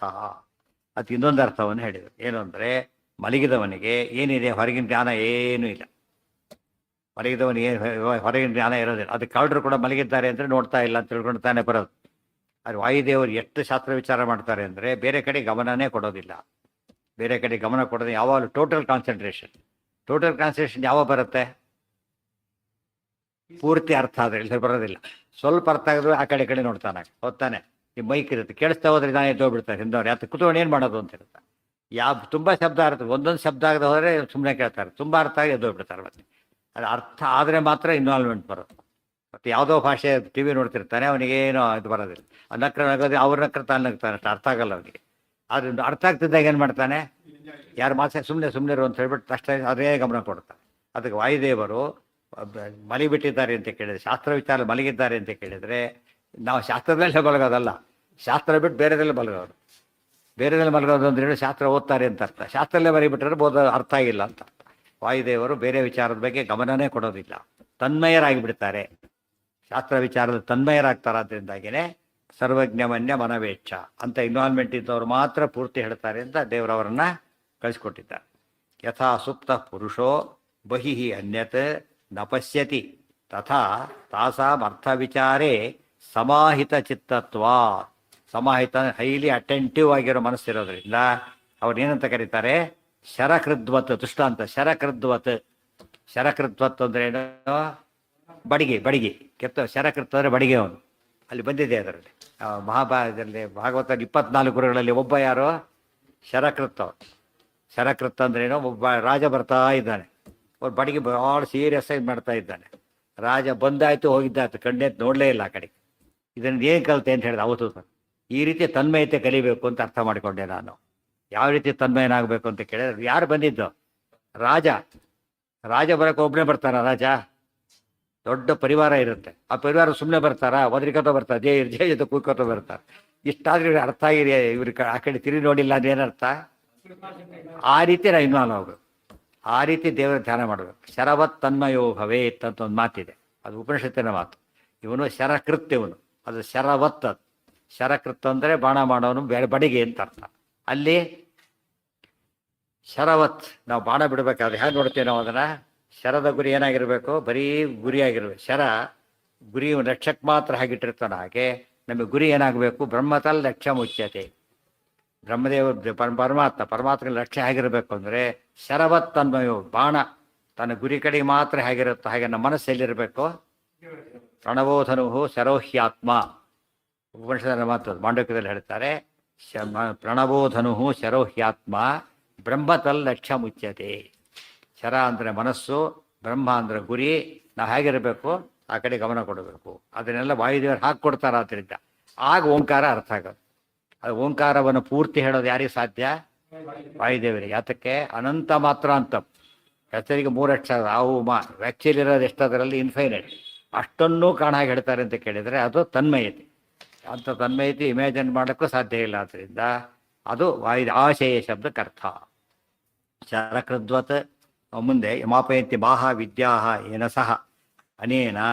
ಅದೇನು ಹೇಳಿದಾಗಾಯ್ತಿದ್ರಿಂದ ಅಂದರೆ ಆ ಮಾತಿಗೆ ಒಟ್ಟ ತಾತ್ಪರ್ಯ ಏನು ಅಂದರೆ, ಅನೇನ ಭೃತಾ ಮಾಹ ಮಾಪಯಂತೀತಿ ಮಾಹ ವಿದ್ಯಾ ಏನ ಸ ಇತಿ ವ್ಯುತ್ಪತ್ಯ ಭೀಮಶಬ್ದಾರ್ಥ ಉಕ್ತೋ ಭವತಿ. ಅದಕ್ಕೆ ಭೀಮ ಅಂತ ಅರ್ಥ. ಹೇಗೆ? ಮಾಪಯಂತಿ ಮಾ ಇದೆ, ಭೀ ಇದೆ. ಭೀ ಅಂದರೆ ಭೃತ, ಧರಿಸಿದವರು. ಮಾ ಅಂದರೆ ವಿದ್ಯೆಗಳನ್ನು. ಭೃತಾ ಹಿ ಮಾಹ ಸಕಲಾ ಹಿ ಯಸ್ಮಿನ್ ಮುಂತಾತ್ಮಂಡ ಆಚಾರ್ಯ ಹೇಳ್ತಾರೆ. ಭೀಮ ಶಬ್ದಕ್ಕೆ ಅರ್ಥ ಏನು ಅಂದರೆ ಜನ ತಿಳ್ಕೊಂಡಿದ್ದೇನು ಭೀಮ ಅಂದರೆ ಪ್ರಥಮಃ ಅಂದರೆ ಎಲ್ಲ ವಿದ್ಯೆಗಳನ್ನು ಕೂಡ ಧರಿಸಿದವರು. ಪೂರ್ಣವಾಗಿ ಧರಿಸೋದು ಹೇಗೆ ಅರ್ಥ ಮಾಡಿಕೊಂಡು ಅಂತ. ಎಲ್ಲ ವಿದ್ಯೆಗಳನ್ನು ಕೂಡ ಅರ್ಥ ಮಾಡಿಕೊಂಡು ಹೊತ್ತವರು. ಬರೀ ಹೊತ್ತರೆ ಏನಂತ ಕರೀತಾರೆ? ಅರ್ಥ ಆಗಿಲ್ಲ ಎಲ್ಲ ವಿದ್ಯೆ ಏನಂತ ಕರೀತಾರೆ ಅವನ್ನ? ಬ್ರಾಹ್ಮಣಗ ಅರ್ಧವಹ ಹೇಳ್ಬಿಟ್ಟಿದ್ದಾರೆ. ವೇದಗಳನ್ನು ಓದಿ ಅದನ್ನ ಅರ್ಥ ಮಾಡ್ಕೊಳ್ಳದೆ ಹೋದರೆ ಎಲ್ಲ ವೇದ ಹೇಳ್ತಾನೆ, ಫಸ್ಟ್ ಕ್ಲಾಸಾಗಿ ಹೇಳ್ತಾನೆ, ಸುಸ್ವರವಾಗಿ ಹೇಳ್ತಾನೆ ಪಾಪ. ಸಸ್ವರ ಸುಸ್ವರ ಎಲ್ಲ ಹೌದು, ಆದರೆ ಏನಿಲ್ಲ ಒಂದರ ಅರ್ಥನೂ ಗೊತ್ತಿಲ್ಲ. ಇವತ್ತು ತುಂಬ ಜನ ವೇದ ಪಂಡಿತರು ಅಂದರೆ ಅವ್ರಿಗೇನು ಗೊತ್ತಿರೋದಿಲ್ಲ. ಎಕ್ಸೆಪ್ಷನ್ಸ್ ಇದ್ದಾರೆ, ಬಟ್ ತುಂಬ ಜನ ಬರೀ ಪಾರಾಯಣದ ಪೂರ್ತಿ ಅಷ್ಟೇ ಹೊರತು ಅದು ವೇದ ಘೋಷ ಮಾಡಕ್ಕೆ ಬರ್ತದೆ ಹೊರತು ಏನು ಬರೋದಿಲ್ಲ, ಅರ್ಥ ಗೊತ್ತಿರೋದಿಲ್ಲ. ಪ್ರಶ್ನೆ ಅದಲ್ಲ. ಈಗ ವೇದ ತಿಳಿದವ್ರಿಗೆ ಅರ್ಥ ಗೊತ್ತಿದೆಯಲ್ಲ ಪ್ರಶ್ನೆ ಅಷ್ಟೇ. ಈಗ ತುಂಬ ಜನ ಹೇಗಿದ್ದಾರೆ ಇವತ್ತು? ತುಂಬ ಜನ ಇವತ್ತು ನಮ್ಮದೇ ತೊಗೊಂಡ ಊಟ ಮಾಡ್ತೀವಿ, ಹೇಗೆ ಜೀವನ ಆಗುತ್ತೋ ಗೊತ್ತಿಲ್ಲ ನನಗೆ. ಗೊತ್ತಾಯ್ತಾ? ಮಲಗೋದು ಗೊತ್ತು, ಊಟದಲ್ಲಿ ಬಲಿ ಬಿಡ್ತಾರೆ ಅಷ್ಟೇ. ಅದು ಹಾಗೆ ಕಲ್ಲಾಗಿ ಕೊಡಬೇಕಾಗಿತ್ತು, ಅದು ಜೀರ್ಣ ಆಗ್ತಾ ಬೇರೆ ಅನದರ್ ಪ್ರೋಸೆಸ್ ಇದೆ. ಈಗ ಇವನಿಗೆ ಗೊತ್ತೇ ಇಲ್ಲ ವಿಷಯವನ್ನು. ಇವತ್ತು ಡ್ರೈವಿಂಗ್ ಬರುತ್ತೆ, ಅವ್ನು ಮೆಕ್ಯಾನಿಕ್ ಏನು ಗೊತ್ತಿಂತಾರೆ, ಆಕಾಶ ನೋಡ್ತಾ ಕೂತ್ಬಿಡ್ತಾರೆ. ಅದಿಲ್ಲ, ಡ್ರೈವಿಂಗ್ ಪಾರ್ಟ್ ಅದೊಂದು. ಡ್ರೈವರ್ ಆಗಲಿ ಏನು ಗೊತ್ತಿರಬೇಕು ಮಿನಿಮಮ್ ಅವನಿಗೆ, ಈ ಮೈನರ್ ರಿಪೇರ್ಸು ಗೊತ್ತಿರಬೇಕು. ಇಲ್ಲದೆ ಹೋದರೆ ಅವನು ಡ್ರೈವರ್ ಅಂತ ಕರೋ ಎಲ್ಲ ಹೋದ ಸ್ಟೆಪ್ನಿ ಆಗಿ ಚೇಂಜ್ ಮಾಡೋಕ್ಕೆ ಬರಲ್ಲ, ಅವ್ರು ಏನು ಮಾಡೋದು ತೊಗೊಂಡ. ಅದಲ್ಲ, ಅದಕ್ಕೆ ಹೇಗಿರಬೇಕು ಅಂದರೆ ಮುಖ್ಯವಾಗಿ ವಿದ್ಯೆಗಳನ್ನು ಪೂರ್ಣ ತಿಳಿದವರು, ಧರಿಸಿದವರು. ಟೀಕಾರಾಯರು ಹೊತ್ತರು ಎತ್ತಾಗಿ, ಹೇಗೆ ಹೊತ್ತರದನ್ನ ಅರ್ಥ ಮಾಡ್ಕೊಂಡು ಟೀಕಾ ಬರೀಷ್ಟು ಸಾಮರ್ಥ್ಯದಿಂದ ಬಂದು ಅದು ಧಾರಣೆ. ಇಲ್ಲದೆ ಹೋದ್ರೆ ಏನಲ್ಲ, ಅದು ಇದು ಹೊತ್ತಾಗೆ, ಕತ್ತೆ ಹೊತ್ತಾಗೆ ಅಂತ ಕರೆದುಬಿಡ್ತಾರೆ. ಅದಕ್ಕೆ ಇವ್ರು ಹೇಗೆ ಹೊತ್ತಿದ್ದಾರೆ, ಪೂರ್ಣ ಅರ್ಥ ಮಾಡ್ಕೊಂಡು ಹೊತ್ತಿರೋದ್ರಿಂದ ಅವ್ರಿಗೆ ಏನಂತ ಹೇಳ್ತಾರೋ ಭೀಮ ಅಂತ ಕರೀತಾರೆ. ಅದು ಎಟಿಮಲಾಜಿಕಲ್ ಮೀನಿಂಗ್, ನಿರುಕ್ತಿ ಅಂತೀವಲ್ಲ ಹಾಗೆ. ಅದು ಡಿಕ್ಷನರಿ. ಭೀಮ ಅಂತ ಸುಮ್ಮನೆ ಜನ ತಿಳ್ಕೊಂಡ ಅರ್ಥ ಭಯಂಕರ ಅಂಬೋದೇನದು ಸುಮ್ಮನೆ ಇವರಿಗೆ ಗೊತ್ತಿರೋ ಡಿಕ್ಷನರಿ ಅಷ್ಟೇ, ನಿಜವಾದ ಡಿಕ್ಷನರಿ ಕೂಡ ಅಲ್ಲ. ಆ ನಿಜವಾದ ನಿರುಕ್ತದ ಪ್ರಕಾರ ಭೀಮ ಶಬ್ದಕ್ಕೆ ಅರ್ಥ ಭೃತಮಃ, ಭೃತಾಹ ಮಾಹ ಸಕಲಾಹಿ ಯಸ್ಮಿನ್. ಇದು ವ್ಯುತ್ಪತ್ತಿಯ ಭೀಮ ಶಬ್ದಾರ್ಥ ಉಕ್ತೋ ಭವತಿ. ಯಾವುದೀಗ ಪೃಚ್ಛೋವಪುಹು ಪಿತುಮಾನ್ ನಿತ್ಯ ಆಶಯೇ, ಇದಕ್ಕೆ ಭೀಮ ಅಂತ ಅರ್ಥ. ಪೃತನಾಕ್ಷಯಕಾರಿ ಅಂತ ಅರ್ಥ, ಭೀಮ ಅಂತ ಅರ್ಥ. ಆಮೇಲೆ ಆ ಸಪ್ತ ಶಿವಾಸು ಮಾತೃಷು ಎಕ್ಸ್ಮೆನ್ಷನ್, ಅಲ್ಲಿಗೆ ಎರಡನೇ ಅವತಾರ ಐತಿ. ಮೊದಲನೇ ಅವತಾರದಲ್ಲಿ ಋತಸ್ಯ ಥೇನ ಅನೇಂತ ಸಸ್ಕೃತಃ, ಅದೆಲ್ಲ ಮೊದಲನೇ ಅವತಾರ. ಯದೀಮುಪಹರತೆ ಸಾಧತೆ ಮತಿ ಋತಸ್ಯ ಥೇನ ಅನಯಂತ ಸಸ್ಕೃತ ಬಡಿತ್ತಾ ತದ್ವಪುಷೈಧಾಗಿ ದರ್ಶತಂ ಮೂಲ ರೂಪ. ಯದೀಮುಪಹರತೆ ಇತ್ಯಾದಿ ಹನುಮದ್ ರೂಪ. ಆಮೇಲೆ ಪೃಚ್ಛೋಪು ಪಿತುಮಾನ್ ಇದೆ ಅಂದಿದ್ದು ದ್ವಿತೀಯಂ, ಅಲ್ಲೇ ಹೇಳಿ ದ್ವಿತೀಯಂ ಆಯ್ತು. ಈಗ ಮೂರನೇದು ಯಾವುದೀಗ? ತೃತೀಯಂ. ಕ್ಲಿಯರ್. ಪ್ರಥಮೋ ಹನುಮಾನ್ ನಾಮ, ದ್ವಿತೀಯೋ ಭೀಮ ಏವ ಚ, ಪೂರ್ಣಪ್ರಜ್ಞ ತೃತೀಯಸ್ತು. ಪಡಿತಾ ಸೂಕ್ತ ಕರೆಕ್ಟಾಗಿ ಮ್ಯಾಚ್ ಆಗುತ್ತೆ. ತೃತೀಯಂ ಅಸ್ಯ ವೃಷಭಸ್ಯ ದೋಹಸೆ ದಶಪ್ರಮತಿಂ ಜನಯಂತ ಯೋಷಣ. ಮೂರನೇ ರೂಪ ದಶಪ್ರಮತಿ. ದಶಪ್ರಮತಿ ಅಂದ್ರೆ ಏನು? ದಶ ಅಂದ್ರೆ ಪೂರ್ಣ, ಪ್ರಮತಿ ಅಂದ್ರೆ ಪ್ರಜ್ಞೆ, ಪೂರ್ಣ ಪ್ರಜ್ಞ. ಅದಕ್ಕೆ ಪೂರ್ಣಬೋಧ ಇತ್ಯಮುಷ್ಯ ನಾಮ ದ್ವಿಜವೃಂದ ವಂದಿತ. ಎಚ್ಚದಪೇಶ್ವರ ಆಶ್ರಮ ಕೂಡ ಏನು ಹೆಸರಿಟ್ಟರು? ಪೂರ್ಣಬೋಧ ತೀರ್ಥರು, ಪೂರ್ಣ ಪ್ರಜ್ಞೆ ತೀರ್ಥರು ಅಂತ ಹೆಸರಿಟ್ಟರು. ದೇವತೆಗಳಲ್ಲಿ ಭಾರಿ ಸಂತೋಷಪಟ್ಟರು. ಏನಂತ? ಸಾರ್ಥಕವಾದ ಹೆಸರು. ಅವ್ರು ಏನು ಜ್ಞಾನ ಇದೆ ಅಂತ ತಿಳಿಸ್ಕೊಡೋ ಹೆಸರಾದ್ದರಿಂದ ಪೂರ್ಣ ಪ್ರಜ್ಞೆ ಅಂತ ಹೆಸರು. ಒಂದು ಅಕ್ಷರ ಓದಕ್ಕೂ ಬರೋದು. ಏನು ಹೆಸರಿಗೆ ಅವಮಾನ ಮಾಡ್ತೀವಿ ಅಂತ ಹೇಳ್ತಾರೆ. ಗೊತ್ತಾಯ್ತಾ? ಕುಬೇರ ಅಂತ ಹೆಸರು, ಭಿಕ್ಷೆ ಬಿಡ್ತಾರೆ. ಹೆಸರು ಕುಬೇರ, ಭಿಕ್ಷೆ ಮಾಡಿಕೊಂಡು ಗೊತ್ತಿದ್ದಾರೆ. ಅದು ಮನ್ಮಥ ಭಯಂಕರ ಕುರೂಪಿ. ಅವೆಲ್ಲ ಏನು ಅನ್ವರ್ಥಕ ನಾಮಗಳೆಲ್ಲ, ಏನವು ಹೆಸರು ಅಷ್ಟೇ. ಇವ್ರದ್ದು ಹಾಗಲ್ಲ. ಹೇಗಿದೆ? ಸಾರ್ಥಕವಾದ ಹೆಸರುಗಳು. ಸರಿಯಾಗಿ 100 ಇರ್ಬೇಕು. ಅನ್ವರ್ಥಕ ಅಂತ, ಅರ್ಥಕ ಅನ್ವರ್ಥಕ, ಅರ್ಥಕ್ಕೆ ಅನುಗುಣವಾದಂಥ ಹೆಸರು. ಅರ್ಥ ಅಂದರೆ ವಿಷಯ. ವಸ್ತುವಿಗೆ ಹೆಸರಾದ ಅನುಗುಣವಾದ ಹೆಸರಿದ್ದರೆ ಅದಕ್ಕೇನಂತಾರೆ? ಅನ್ವರ್ಥಕ ನಾಮ. ಇಲ್ಲದೆ ಹೋದರೆ ಹೆಸರಿಗೆ ಅಷ್ಟೇ, ನಾಮ ಮಾತ್ರ, ಇನ್ನೇನಿಲ್ಲ. ಇಂಗ್ಲೀಷಿನ ಕನ್ನಡ ಸಂಸ್ಕೃತ ನಾಮನೇ ಇಂಗ್ಲೀಷಲ್ಲಿ ಏನಾಯಿತು? ನಾಮ, ನೇಮ್. ನಾಮ, ನೇಮ್. ಎಷ್ಟೋ ಪದಗಳು ಸಂಸ್ಕೃತದಿಂದ ಬೇರೆ ಭಾಷೆಗೆ ಹೋಗಿರೋದು. ಅದಕ್ಕೆ ಮೂಲ ಅಂತ ಕರಿಬೇಕಾದ್ರೆ ಒಂದು ಕಾರಣ ಕೂಡ ಹೌದು. ನೇಮ್, ಹೆಸರೇ ಹಾಗೆ ಹೇಳ್ತಾ ಇದೆ. ವಿಚಾರಯಾಮಾಸ ಇತ್ಯರ್ಥ. ದಶಪ್ರಮತಿಂ ಜನಯಂತ ಯೋಷಣ. ಅಸ್ಯ ವೃಷಭಸ್ಯ ದೋಹಸೆ ತೃತೀಯಂ ದಶಪ್ರಮತಿಂ ಯೋಷಣ ಅಜನಯಂತ. ಜನಯಂತ ಅಜನಯಂತ ಎಲ್ಲ ಹೇಳ್ತಾರೆ ಮುಂದೆ. ಅನೇನ ಭೃತ ಆಯಿತು. ವರ್ಣಾಗಮೋ ವರ್ಣ, ಅದು ಎಲ್ಲ ಭೃತವ ಶಬ್ದ ಹೋಗಿ ಹೇಗೆ ಭೀಮ ಆಯಿತು ಅಂತ ಪ್ರಶ್ನೆ. ಭ್ರಮ ಏನೋ ಭೀಮ ಆಗಲಿಕ್ಕೆ ಸಾಧ್ಯನೇ ಇಲ್ಲ ಅಂತ ಕೇಳಿದ್ರೆ ಹೇಳ್ತಾರೆ ಮಾವಂದೇ ಉಳ್ಕೊಂಡಿರೋದು. ಈಗ ಭ್ರೂ ಹೋಗಿ ಭೀ ಆಗಿಬಿಡುತ್ತೆ. ಆ ಭೀ ಹೋಗಿ ಭೀ ಆದ್ದು ಭೀ ಆಯಿತು. ಮಾ ಹಾಗೆ ಉಳ್ಕೊಂಡಿತು, ಉಳಿದೆಲ್ಲ ಹೋಗೇ ಬಿಟ್ರು. ಯಾಕೆ ಹೀಗಾಗುತ್ತೆ ಅಂದರೆ ನಿರುಕ್ತಿ ಅಂತ ಕರೀತಾರೆ ಅದಕ್ಕೆ. ಈ ರೀತಿ ಆಗೋದಕ್ಕೆ ಏನಂತ ಹೆಸರು? ವರ್ಣಾಗಮೋ ವರ್ಣ ವಿಪರ್ಯಯೋವ ತಥಾಪರೋ ವರ್ಣ ವಿಕಾರ ನಾಶವು ಧಾತೋ ತಥರ್ಥಾತಿಶಯೇನ ಯೋಗ. ಈ ರೀತಿ 5 ಚೇಂಜಸ್ ಆದಾಗ ಏನಂತಾರೆ ಅದಕ್ಕೆ ನಿರುಕ್ತಿ ಅಂತ ಕರೀತಾರೆ. ಆದ್ದರಿಂದ ಸರಿಯಾಗಿದೆ ಅಂಥೇಳಿ ನಿರುಕ್ತಿಯನ್ನು ಕೋಟ್ ಮಾಡಿದ್ರು. ವೇದಕ್ಕೆ ಯಾವಾಗಲೂ ಕೂಡ ಇವರು ಸಂಬಂಧ ಅರ್ಥ ಮಾಡಿದ್ದು ನಿರುಕ್ತಿ ಉಪಯೋಗಿಸ್ಲಿಲ್ಲ. ಏನು ಮಾಡಿಬಿಟ್ರು ಅವರು? ಡಿಕ್ಷನರಿ ಮೀನಿಂಗು ಒಂದು ಕಡೆ, ಪಾಣಿನಿ ವ್ಯಾಕರಣ ಇನ್ನೊಂದು ಕಡೆ. ಎರಡು ತಪ್ಪಲ್ಲ, ಬಟ್ ವೇದ ಅಂಬುದು ಇದಕ್ಕಿಂತ ದೊಡ್ಡದದು. ಟೆಕ್ನಿಕಲ್ ಡಿಕ್ಷನರಿನ, ಟೆಕ್ನಿಕಲ್ ಥಿಂಗ್ಸನ್ನು ಜನರಲ್ ಡಿಕ್ಷನರಿ ಅರ್ಥ ಮಾಡ್ಕೋಬಾರ್ದು. ಮೇಲ್ನೋಟದ ಅರ್ಥ ಮಾಡ್ಕೋಬೋದು ಅಷ್ಟೇ. ಒಳಗಿನ ಅರ್ಥಕ್ಕೆ ಯಾವುದಕ್ಕೆ ಹೋಗ್ಬೇಕು? ನಾವಾಗ ಟೆಕ್ನಿಕಲ್ ರೀತಿಗೆ ಹೋಗ್ಬೇಕು. ಅದಕ್ಕೆ ವೇದಕ್ಕೆ ಅರ್ಥ ಮಾಡೋಕೆ ನಿರುಕ್ತಿ ಅಂತ ವೇದಾಂಗ ಇದೆ, ಗೊತ್ತಾಯ್ತಾ? ಶಿಕ್ಷಾ, ವ್ಯಾಕರಣ, ನಿರುಕ್ತಿ, ಛಂದಸ್ಸು, ಜ್ಯೋತಿಷ, ಕಲ್ಪ ಇಷ್ಟಿರೋದು. ಅದು ನಿರುಕ್ತಿನ ಉಪಯೋಗ ಮಾಡಿ, ನಿರುಕ್ತಿ ಇರೋದು ಯಾತಕ್ಕೆ? ಅದು ವೇದಾಂಗ. ಅದು ವೇದ ಅರ್ಥ ಮಾಡ್ಕೊಳ್ಳೋಕ್ಕೆ ನಿರುಕ್ತಿ ಇಟ್ಟಿರೋದ್ರಿಂದ ನಿರುಕ್ತಿ ಹೆಲ್ಪ್ ತಗೊಳ್ಳೇ ಇಲ್ಲ. ಇದೆಲ್ಲ ನಿರುಕ್ತಿಯಿಂದ ಬರೋ ಅರ್ಥಗಳು. ನಿರುಕ್ತಿಯಲ್ಲಿ ಏನಾಗುತ್ತದು? ವರ್ಣಾಗಮ ವರ್ಣ ವಿಪರ್ಯ, ಒಂದು ವರ್ಣ ಎಕ್ಸ್ಟ್ರಾ ಸೇರಿಕೊಳ್ಳುತ್ತೆ. ವರ್ಣ ಒಂದು ವರ್ಣ ಪೂರ್ತಿ ಚೇಂಜ್ ಆಗಿಬಿಡುತ್ತೆ. ತಥಾಪರ ವರ್ಣ, ಒಂದು ವರ್ಣ ಹೋಗಿ ಮಿಸ್ ಆಗಿಬಿಡುತ್ತೆ, ಗೊತ್ತಾಯ್ತಾ? ಇನ್ನೊಂದು ಟ್ರಾನ್ಸ್ಫಾರ್ಮ್ ಆಗುತ್ತೆ. ಇಂಥ ವ್ಯತ್ಯಾಸಗಳಿಂದ ಧಾತುವಿಗೆ ಹೊಸ ಅರ್ಥ ಬರುತ್ತೆ. ಇಷ್ಟೆಲ್ಲ ಆಗಿಬಿಟ್ಟಾಗ ಏನಂತ ನಿರ್ವಚನ ಅಂತ ಕರೀತಾರೆ. ಇಲ್ಲಿ ಹಾಗೆ ಆಗಿದೆ. ಭೃತ ಮಹಾಮದ್ ಭೀಮ ಆಗ್ಲಿಕ್ಕೆ ಇವೆಲ್ಲ ಕಾರಣ ಇದೆ. ಭೃತ ತಾ ಹೋಗೇ ಬಿಡ್ತು ಪೂರ್ತಿಯಾಗಿ, ಭ್ರೂ ಹೋಗಿ ಎಲ್ಲ ಹೋಗಿ ಭೀ ಆಗಿಬಿಡ್ತು, ಮಾ ಹಾಗೆ ಉಳ್ಕೊಂಡಿತು. ಇವು ಹೆಚ್ಚಾಗಿ ಭೀಮ ಅಂತ ಪದ ಬಂತು. ಇದೆಲ್ಲ ನಿರುಕ್ತಿಯಿಂದ ಹೇಳಬೇಕು. ಇದು ವ್ಯಾಕರಣದಿಂದ ಹೇಳೋ ಅರ್ಥಗಳಲ್ಲ, ವ್ಯಾಕರಣದಿಂದ ಬರೋದಿಲ್ಲ ಅದು. ವ್ಯಾಕರಣದ ಅರ್ಥ ಬರೋದಾಗಿದ್ದರೆ ನಿರುಕ್ತಿ ಬೇಕಾಗ್ತಿರ್ಲಿಲ್ಲ. ನಿರುಕ್ತಿಯಿಂದ ಸಿದ್ಧವಾಗೋದು ವ್ಯಾಕರಣಕ್ಕಿಂತ ಸಿದ್ಧವಾಗೋದಕ್ಕಿಂತ ಜಾಸ್ತಿ.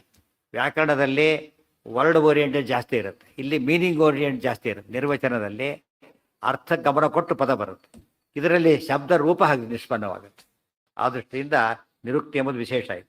ಸಾಮಾನ್ಯ ಲೌಕಿಕ ಇದಕ್ಕೆ ಯಾವುದು ಉಪಯೋಗಿಸೋದಿಲ್ಲ, ನಿರುಕ್ತಿ ಉಪಯೋಗಿಸೋದಿಲ್ಲ. ಈ ಕಾಳೆ ರಘುವಂಶಾದಿ ಓದ್ಬೇಕಾದ್ರೆ ಏನು ಉಪಯೋಗಿಸ್ಬೇಕಾಗಿಲ್ಲ, ನಿರುಕ್ತಿ ಅದು ಎಕ್ಸ್ಪೆಕ್ಟು ಮಾಡಲ್ಲ. ವೇದಕ್ಕೆ ಮಾತ್ರ ಏನು ಉಪಯೋಗಿಸ್ಬೇಕು? ಯಾವಾಗಲೂ ಪ್ರಧಾನ ನಿರುಕ್ತಿಯನ್ನು ಮಾಡ್ಕೋಬೇಕು. ಕೋಶಕ್ಕಿಂತ ಪ್ರಧಾನವಾದ ಕೋಶ ಅಂತ ಪದ ಇಲ್ಲೇ ಇಲ್ಲ ಅಲ್ಲಿ. 6ರಲ್ಲಿ ವೇದ ಕೋಶನೇ ಇಲ್ಲ. ಯಾಕೆ? ಕೋಶಕ್ಕಿಂತ ದೊಡ್ಡದು ಯಾವುದು? ಅಂದರೆ ಪದ ಒಡೆದು ನೋಡಿ ಅರ್ಥ ಮಾಡ್ಕೋಬೇಕು ಅಂತ. ಪದ ಒಡೆದು ನೋಡಿ ಅರ್ಥ ಮಾಡ್ಕೋಬೇಕು. ವರ್ಣಾಗಮೋ ವರ್ಣ ವಿಕಾರ ಇತಿ ವಚನ ಋಕಾರಸ್ಯ ಈಕಾರಾದೇಶ ಯೋಷಣ ಶ್ರೀಭೂ ದುರ್ಗಾಖ್ಯಾ. ಇವರನ್ನು ಏನು ಮಾಡಿದರು? ಮುಂದಿನ ಪದ ಇದು ಯೋಷಣ, ಸ್ತ್ರೀಯರು ಅಂತ ಅರ್ಥ. ಇದು ವೇದದ ಪದ. ಅದು ಇದರಲ್ಲಿ ಲೋಕ್ಯದಲ್ಲಿ ಹಾಗಲ್ಲ, ಯೋಷಿತ ಆಗಿಬಿಡುತ್ತೆ, ಯೋಷಣ ಆಗೋದಿಲ್ಲ. ಅದು ಬೇರೆಯೇ ಪದ್ಧತಿ. ಅದು ಶ್ರೀ ಭೂ ದುರ್ಗಾಖ್ಯಾ, ಸ್ತ್ರೀಯರು ಅಂತ ಅರ್ಥ. ಯಾವ ಸ್ತ್ರೀಯರು? ವೇದಾಭಿಮಾನಿನ್ಯ. ಶ್ರೀ ಭೂ ದುರ್ಗಾ ಅಂತಕ್ಕಂಥ ವೇದಾಭಿಮಾನಿಯಾದ ಮಹಾಲಕ್ಷ್ಮಿಯ ರೂಪಗಳು. ಮಹಾಲಕ್ಷ್ಮಿಯ ರೂಪಗಳು ಏನಂತ ಹೆಸರು? ಯೋಷಣ ಅಂತ ಹೆಸರು. ದೋಹಸೆ, ದೋಹಸೆ, ದೋಹನ ಅಂತ ಯಾವುದು ಕರೀತಾರೆ ಗೊತ್ತಾ? ಹಾಲು ಕರೆಯೋದನ್ನು ದೋಹನ ಅಂತ ಕರೀತಾರೆ. ಜ್ಞಾನ ದೋಹನ ಮಾಡೋದಕ್ಕೋಸ್ಕರ, ಜ್ಞಾನವನ್ನು ಕರೆದುಕೊಡೋದಕ್ಕೋಸ್ಕರವಾಗಿ ಶ್ರೀ ಭೂ ದುರ್ಗಾ ಅಂತಕ್ಕಂತಹ ಮಹಾಲಕ್ಷ್ಮಿಯ 3 ರೂಪಗಳು ಭೂಲೋಕದ ಯೋಗ್ಯ ಜನಗಳಿಗೆ ದ್ರುಹು ಪ್ರಪೂರಣೆ, ಜ್ಞಾನವನ್ನು ಸುರಿಸ್ಕೊಡೋದಕ್ಕೂ, ಸರ್ವಜ್ಞಾನ ಪೂರಣಾಯ, ಎಲ್ಲ ವಿಷಯದ ಜ್ಞಾನವನ್ನು ಕೂಡ ತುಂಬಿಸ್ಲಿಕ್ಕೋಸ್ಕರವಾಗಿ ವೃಷಭಸ್ಯ ದೇವಶ್ರೇಷ್ಠಸ್ಯ ವಾಯೋ ತೃತೀಯಂ. ವೃಷಭಸ್ಯ ಶ್ರೇಷ್ಠ, ತಸ್ಮಾತ್ ವಾಯು ದೇವದೇವೋ ವಿಶಿಷ್ಟ ಅಂತ ವಾಯುದೇವರ ರೂಪವನ್ನು ಏನು ಮಾಡಿದರು ಅವರು? ತೃತೀಯಂ, 3ನೇ ಅವತಾರ, ತೃತೀಯಾವತಾರ ರೂಪಂ, 3ನೇ ಅವತಾರ ರೂಪವಾದ ದಶೇತಿ ಸರ್ವಮುದ್ದಿಷ್ಟಂ ಸರ್ವಂ ಪೂರ್ಣಮಿಹೋಚ್ಯತೆ ಪ್ರಜ್ಞಾ ಪ್ರಮತಿರುದ್ದಿಷ್ಟ ಪೂರ್ಣಪ್ರಜ್ಞ ತತಸ್ಪೃತ. ತತಸ್ಪೃತ ಅಂಥೇಳಿ ಪುರಾಣದ ವಾಕ್ಯ ಇದೆ. ಆಚಾರ್ಯ ತುಂಬ ಸರಿ ಕೋಟ್ ಮಾಡ್ತಾರೆ ಅದನ್ನು. ದಶ ಅಂದರೆ ಎಲ್ಲ, ಪೂರ್ಣ ಪ್ರಮತಿ ಅಂದರೆ ಜ್ಞಾನ ಪ್ರಜ್ಞಾ, ಪೂರ್ಣ ಅಂದರೆ ಪೂರ್ಣ ಪ್ರಜ್ಞಾ, ಪೂರ್ಣ ಪ್ರಜ್ಞೆ ಹೊಂದಿದವರು ದಶಪ್ರಮತಿಗಳು ಅಂತೇಳಿ ವೇದದ ಹೆಸರು. ಅದು ಆ ವೇದದ ಹೆಸರನ್ನೇ ಇಟ್ಬಿಟ್ರು ಅವರು. ಇತಿ ಸ್ಮೃತೇ ದಶ ದಶ ಶತತ ತಚ್ಛತಂ ಇತ್ಯಾಸುಚೇಷ್ಟ ದಶ ಪೂರ್ಣ ಮತಯೋ. ದಶ ಶಬ್ದಕ್ಕೆ ಪೂರ್ಣ ಅಂತ ಅರ್ಥ ಹೇಗೆ ಬರುತ್ತೆ ಅಂದರೆ ದಶ ದಶ 10 ಅಂತ 8 10 100, 10 ಇಂಟು 10 ಇಂಟು 10 ಮತ್ತೆ 1000. ಎಲ್ಲ ದಶದಿಂದ ಏನಾಗ್ತದೆ? ಎಲ್ಲ ಅಂಕಗಳು ಹೇಗೆ ನಿಷ್ಪನ್ನವಾಗುತ್ತೆ? ಅದಕ್ಕೆ ದಶ ಎಂಬುದಿಗೆ ಪೂರ್ಣಾಂಕ ಅಂತ ಕರೀತಾರೆ. ಪೂರ್ಣ ಸಂಖ್ಯೆ ಆದ್ದರಿಂದ ದಶ ಇಜುಕೊಟ್ಟು ಪೂರ್ಣ. ಆದ್ದರಿಂದ ಪೂರ್ಣ ಅಂದರೆ ಸರ್ವ, ಆದ್ದರಿಂದ ಸರ್ವಜ್ಞ ಅನ್ಬೋದು, ಪೂರ್ಣ ಪ್ರಜ್ಞಾನೂ ಅನ್ಬೋದು. ದಶ ಪ್ರಮತಿಗೆ ಎರಡರ್ಥ, ಪೂರ್ಣ ಪ್ರಜ್ಞಾನೂ ಹೌದು, ಸರ್ವಜ್ಞನೂ ಹೌದು. ಜ್ಞಾನ ಅಂದರೆ ಜ್ಞಾನಿ, ಪ್ರಜ್ಞಾ ಅಂದ್ರೂ ವಿಶೇಷ ಜ್ಞಾನಿ. ಈ ಅರ್ಥದಲ್ಲಿ ಪೂರ್ಣ ಪ್ರಜ್ಞಾ ಸರ್ವಜ್ಞ ಎರಡೂ ಕೂಡ ದಶಪ್ರಮತಿ ಅಂದ್ರೆ ಅರ್ಥ.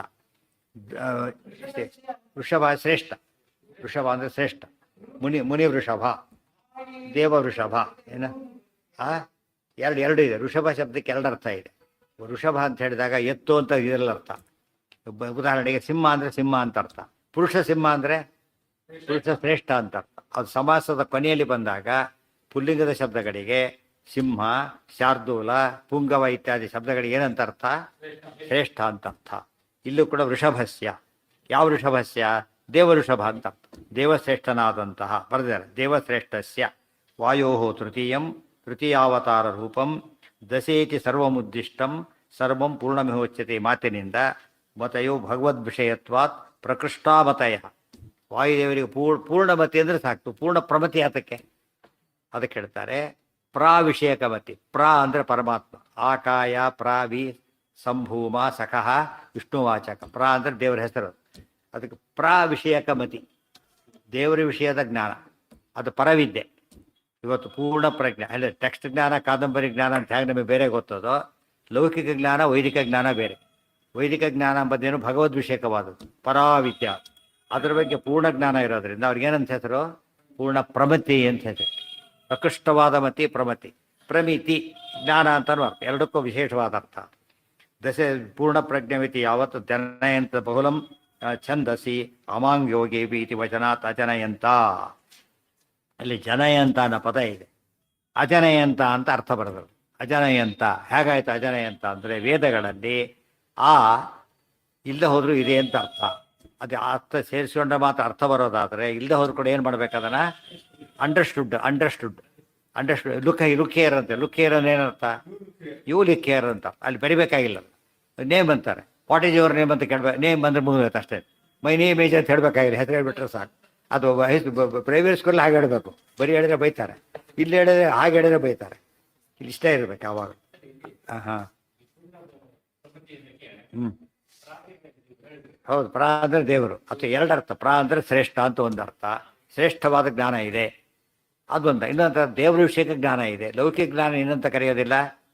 ಶ್ರೇಷ್ಠ ಜ್ಞಾನಿಗಳು ಲೋಕದಲ್ಲೂ ಕೂಡ ಜ್ಞಾನಿಗಳು ಅಂತ ಯಾರನ್ನು ಕರೀತಾರೆ? ರಾಯರು ಜ್ಞಾನಿಗಳು, ವಾದಿರಾಜ ಜ್ಞಾನಿಗಳು ಅಂತಾರೆ. ಇವರು ನಾವು ಸೈಂಟಿಸ್ಟನ್ನ ತರ ಜ್ಞಾನಿ ಅಂತ ಸೈಂಟಿಸ್ಟ್ ಜ್ಞಾನಿ ಅಂತ ಕರೆಯೋದಿಲ್ಲ. ಯಾಕೆ? ಜ್ಞಾನ ಶಬ್ದಕ್ಕೆ ಹೊಸ ಅರ್ಥ ಬಂದುಬಿಟ್ಟಿದೆ. ಜ್ಞಾನಿಗಳು ಅಂತ ಕರೆಯೋದು ಎಲ್ಲಿ ಗುಡಿಯಲ್ಲಿ ಕವಿಗಳು, ದೊಡ್ಡ ದೊಡ್ಡ ಕವಿಗಳು ಇರ್ತಾರೆ. ಜ್ಞಾನಿಗಳು ಅಂತ ವ್ಯವಹಾರ ಮಾಡೋದಿಲ್ಲ ಅವ್ರನ್ನ. ಗೊತ್ತಾಯ್ತಾ? ಬಟ್ ಯಾರನ್ನ ಜ್ಞಾನಿಗಳು ಅಂತ ಕರೀತಾರೆ? ಶಾಸ್ತ್ರ ವೇದಾದಿ ಜ್ಞಾನ ಇದ್ದ ಮಾತ್ರ ಜ್ಞಾನಿ ಅಂತ ಕರೆಯೋದು. ವೇದಾದಿ ಜ್ಞಾನಗಳಿದ್ದ ಮಾತ್ರ, ಇಲ್ಲದವರ ಕರೆಯೋದಿಲ್ಲ. ಲೋಕದಲ್ಲಿ ಅದು ವಿಶೇಷವಾದ. ಮತ್ತು ಯಾವ ವಿದ್ಯೆ ಓದೋನು ನಮಸ್ಕಾರ ಮಾಡೋದಿಲ್ಲ. ಶಾಸ್ತ್ರವಿದ್ದ ನಮಸ್ಕಾರ ಮಾಡ್ತಾರೆ ಭಾಳ. ಅವರೂ ಮಾಡ್ತಾರೆ ಸಾಮಾನ್ಯ. ಅಂದರೆ ಯಾರು ಭಾರಿ ಲೌಕಿಕರು ಭಾರಿ ಲೌಕಿಕರು. ಅವ್ರಿಗೆ ದೇವ್ರ ಬಗ್ಗೆ ಏನೇನೂ ಭಕ್ತಿ ಇರೋದಿಲ್ಲ. ಆದರೆ ಜ್ಞಾನಿಗಳು ತಕ್ಷಣ ಬಗ್ಗೆ ಬಿಡ್ತಾರೆ. ಅದು ಭಾಳ ಆಶ್ಚರ್ಯ. ಅಂದರೆ ಸಾಮಾನ್ಯ ನಮಸ್ಕಾರ ಮಾಡಿಬಿಡ್ತಾರೆ. ಆ ಒಂದು ಗುಣ ಬಂದುಬಿಟ್ಟಿದೆ. ಆ ವಿದ್ಯೆಗೆ ಆ ಶಕ್ತಿ ಇದೆ. ಇದು ವ್ಯಕ್ತಿಯ ಶಕ್ತಿ ಅಲ್ಲ. ಯಾರ ಶಕ್ತಿ ಅದು? ಈ ಗನ್ನಿದ್ರೆ ಎದುರು ಓಡಬೇಕಲ್ಲ, ಆ ಟೈಪ್ ಅದು. ಇವನಿಗೆ ಓಡೋದಿಲ್ಲ, ಗನ್ನಿಗೆ ಹೆದರಿ ಓಡಾಡ್ತಾರಲ್ಲ ಹಾಗೆ. ಗನ್ ಬಿಸಾಕಿದ್ರೆ ಒಡ್ಲಿಕ್ಕೆ ಬರ್ತಾರೆ. ಆಮೇಲೆ ಗನ್ನಿರೋವರೆಗೂ ಭಾರಿ ಕೈ ಮುಕ್ಕೊಂಡು ನಿಂತಿರ್ತಾರಲ್ಲ. ಈಗ ಶಾಸ್ತ್ರ ವಿದ್ಯೆ ಅಸ್ತ್ರ ಇದ್ದಾಗ ಅದು ನೋಡಿದ ತಕ್ಷಣ ಜನ ಏನು ಮಾಡ್ತಾರೆ? ಅದಕ್ಕೆ ತಲೆ ಬಾಗ್ತಾರೆ. ಆ ಅರ್ಥದಲ್ಲಿ ಅಂಥ ಜ್ಞಾನ ಅವ್ರು ಇರೋದಕ್ಕೆ ಏನಂತಾರೆ? ಪೂರ್ಣ ಪ್ರಮತಿ ಅಂತ ಹೆಸರಾಯ್ತು. ಅದು ಅರ್ಥನೇ. ಪ್ರಾಗೂ ಅದೇ ಅರ್ಥ. ಇಲ್ಲಿ ಅಲ್ಲಿ ಎರಡು ಒಂದೇ ಅರ್ಥ. ಜ್ಞಾನ ಅಂದರೆ ಸಾಕು. ಜ್ಞಾನ ಅಂದರೆ ಜ್ಞಾನನೇ. ಪ್ರಜ್ಞಾ ಮತಿ ಪ್ರಪತಿ ಎರಡು ಸೇರಿಸಿದ್ರಲ್ಲ ಹಾಗೆ. ಶ್ರೀ ಪೂರ್ಣ ಪ್ರಜ್ಞೆ ಮಿತಿ ಯಾವತ್ತು ಜನಯಂತ ಬಹುಲಂ ಛಾಂದಸಿ ಅಮಾಂಗ್ ಯೋಗೇಪಿ. ಆ ಇಲ್ಲದೆ ಹೋದರೂ ಕೂಡ ಆ ಇದೆ ಅಂತ ತಿಳ್ಕೊಂಡೇ ಓದಬೇಕಾದದ್ದು. ನಾವೇನು ಬೇರೆ ಕಡೆ ಉಪಯೋಗಿಸಬಾರ್ದು. ವೇದಗಳಲ್ಲಿ ಮಾತ್ರ ಛಂದಸ್ಸಿ ಅಂತ ಹೇಳಿದ್ರಿಂದ ವೇದಿಕ ಅರ್ಥ ಮಾಡ್ಕೊಳ್ಳೋಕೆ ಹೊರತು ನಾವಾಗೆಲ್ಲ ಉಪಯೋಗಿಸೋಕೆ ಹೋಗ್ಬಾರ್ದು. ಜನಯಂತ ಲೌಕಿಕದಲ್ಲಿ ಉಪಯೋಗಿಸೋದು ಬ್ಯಾಂಡ್.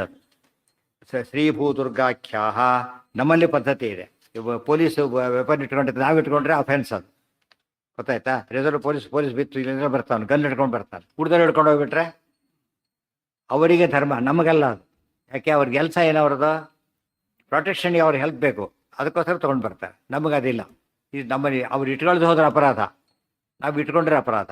ಆದ್ದರಿಂದ ವೇದದಲ್ಲಿ ಹಾಗಿರೋದ್ನ ನಾವು ಉಪಯೋಗಿಸ್ತೇನೆ. ಅಲ್ಲಿ ಇದೇನು ತಿಳ್ಕೊಬೇಕೇ ಹೊರತು ನಾವು ಅದನ್ನು ನಾವು ಪ್ರಯೋಗ ಮಾಡ್ಲಿಕ್ಕೆ ಹೋಗಬಾರ್ದು. ಜನ ಅದೇ ಪ್ಯಾಸಿವ್ ಬರಬೇಕು. ಅದು ಪಾಸ್ಟೆನ್ಸ್ ಬರಬೇಕೀಗ.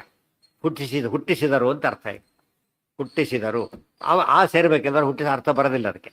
ಜನಯಂತ ರೂಪ ಇಲ್ಲ ಅದಕ್ಕೆ. ಆ್ಯಕ್ಚುಲಿ ವೇದಗಳಲ್ಲಿ ಏನು ಮಾಡಬೇಕು ಅಂದರೆ ಸೇರಿಸ್ಬೇಕು ಅದಕ್ಕೆ. ಗೊತ್ತಾಯ್ತಾ? ಅಜನಯನ್ ಅಂತ ಬಂತು. ಹುಟ್ಟಿಸಿದರು. ಇಲ್ಲಾದ್ರೆ ಏನು ಮಾಡಿದ? ಅಜನಿ ಹುಟ್ಟಿದರು. ಅಜನಿ ಹುಟ್ಟಿದರು. ಇಲ್ಲೇನಾಯ್ತು? ಈಗ ಜನಯಂತ ಇದೆ, ಇಲ್ಲೇ ಇಲ್ಲ. ಆ್ಯಸ್ ಇಟ್ ಈಸ್ ಅರ್ಥ ಆಗೋದು ಭಾರಿ ಕಷ್ಟ. ವೇದಗಳಲ್ಲಿ ಅಂಥ ಪದಗಳಿಗೆ ಆ ಅಂಡರ್ಸ್ಟುಡ್ ಆದ್ದರಿಂದ ಅಜನೆ ಅಂತ ತಕ್ಷಣ ಅರ್ಥ ಆಗ್ತದೆ. ಹುಟ್ಟಿಸಿದರು, ಅವ್ರು ಹುಟ್ಟಲಿಲ್ಲ, ಶ್ರೀಭೂ ದುರ್ಗಾದೇವಿಯರು ಹುಟ್ಟಿಸಿದರು ಅಂತ ಹೇಳಿದರೆ ಹೆಸರಿಗೆ ಅವರು ತಾಯಿಯಂದರು, ಕುಂತಿ ಹೆಸರಿಗೆ, ಅಲ್ಲಿ ಅಂಜನಾ ಹೆಸರಿಗೆ, ಇಲ್ಲಿ ಇವ್ರ ತಾಯಿ ವೇದವತಿ ಹೆಸರಿಗೆ ಅಷ್ಟೇ. ಆ್ಯಕ್ಚುಲಿ ನಿಂತು ಹುಟ್ಟಿಸಿದವ್ರು ಯಾರು? ಸರಸ್ವತಿ ಭಾರತೀಯರ ಪತಿ ಇವರಾದ್ದರಿಂದ ಅವರಿಗೂ ಎಂಟ್ರಿ ಇಲ್ಲ. ಯಾರು ಹುಟ್ಟಿಸ್ಬೇಕೀಗ? ಲಕ್ಷ್ಮಿ ಮಹಾಲಕ್ಷ್ಮಿಯ ರೂಪಗಳೇ ಬೇರೆ ಇಲ್ಲ. ನೀವು ಒಂದೇ ಹೇಳಿ, ಬಹುವಚನ ಯಾಕೆ ಹೇಳ್ತೀರಿ? ಶ್ರೀದೇವಿ ಹುಟ್ಟಿಸಿದ್ರು ಅಂತ ಹೇಳಿ ಭೂವಚನ ಯಾಕೆ ಹೇಳ್ತೀರಿ? ಅಂದರೆ ಜನ ಬಹುವಚನ ಇದೆ ಇಲ್ಲಿ. ಅದೇನಂತ ಕ್ರಿಯಾಪದ ಏನದು? ಬಹುವಚನದ ಕ್ರಿಯಾಪದ ಆದ್ದರಿಂದ ಅದಕ್ಕೆ ತಕ್ಕಂತೆ ಕರ್ತೃಪದ ಹೇಗಿರಬೇಕು? ಅದಕ್ಕೇನು ಮಾಡಿದರು? ಶ್ರೀ ಭೂ ದುರ್ಗಾಖ್ಯಾಹ ಅಂಥೇಳಿ 3 ರೂಪನೂ ಹೇಳಿ. ಮತಯಃ ಇದರಿಂದ ತಾತ್ಪರ್ಯ ದಶಶತ ಏನಂತ ಬಹುಲಂ ಛಂದಸಿ ಶ್ರೀಭೂ ದುರ್ಗಾಖ್ಯಾಹ ಮೃಗಾದಿ ವೇದಾಭಿಮಾನಿನ್ಯ. ಯಾತಕ್ಕೆ ಅವರನ್ನು ತಗೊಳ್ಬೇಕು ಅಂದರೆ 3 ತಗೊಳ್ಳೋಕೆ ಕಾರಣ ಇದೆ. ಇವು ವೇದಾಭಿಮಾನಿ ದೇವತೆಗಳು, ಅದರಲ್ಲೂ ಕೂಡ 3 ವೇದಗಳು, ಶ್ರೀ ಭೂ ಋಗ್ವೇದ, ಯಜುರ್ವೇದ, ಅಥರ್ವವೇದ, ಸಾಮವೇದ. ಅಥರ್ವವೇದ 3ರ ಮಿಕ್ಸರ್ ಅದು.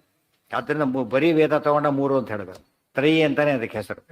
4 ಸೇರಿದ್ರೆ ತಪ್ಪು, ಅರ್ಥದಲ್ಲಿ ಸೇರಿಸ್ಬೇಕು. ಆ 3ಕ್ಕೆ ಶ್ರೀ ಭೂ ದುರ್ಗಾ ರೂಪಗಳು ಅಭಿಮಾನಿ ದೇವತೆಗಳು. ಶ್ರೀ ಭೂ ದುರ್ಗ ಋಗ್ವೇದ, ಯಜುರ್ವೇದ, ಸಾಮವೇದಕ್ಕೆ ಅವರ ದೇವತೆಗಳಾದ್ದರಿಂದ ವಿಮಾನ ದೇವತೆಗಳು ಹುಟ್ಟಿಸಿದ್ದರಿಂದ 3 ತೊಗೊಂಡು ಸರಿಗೋಯ್ತು.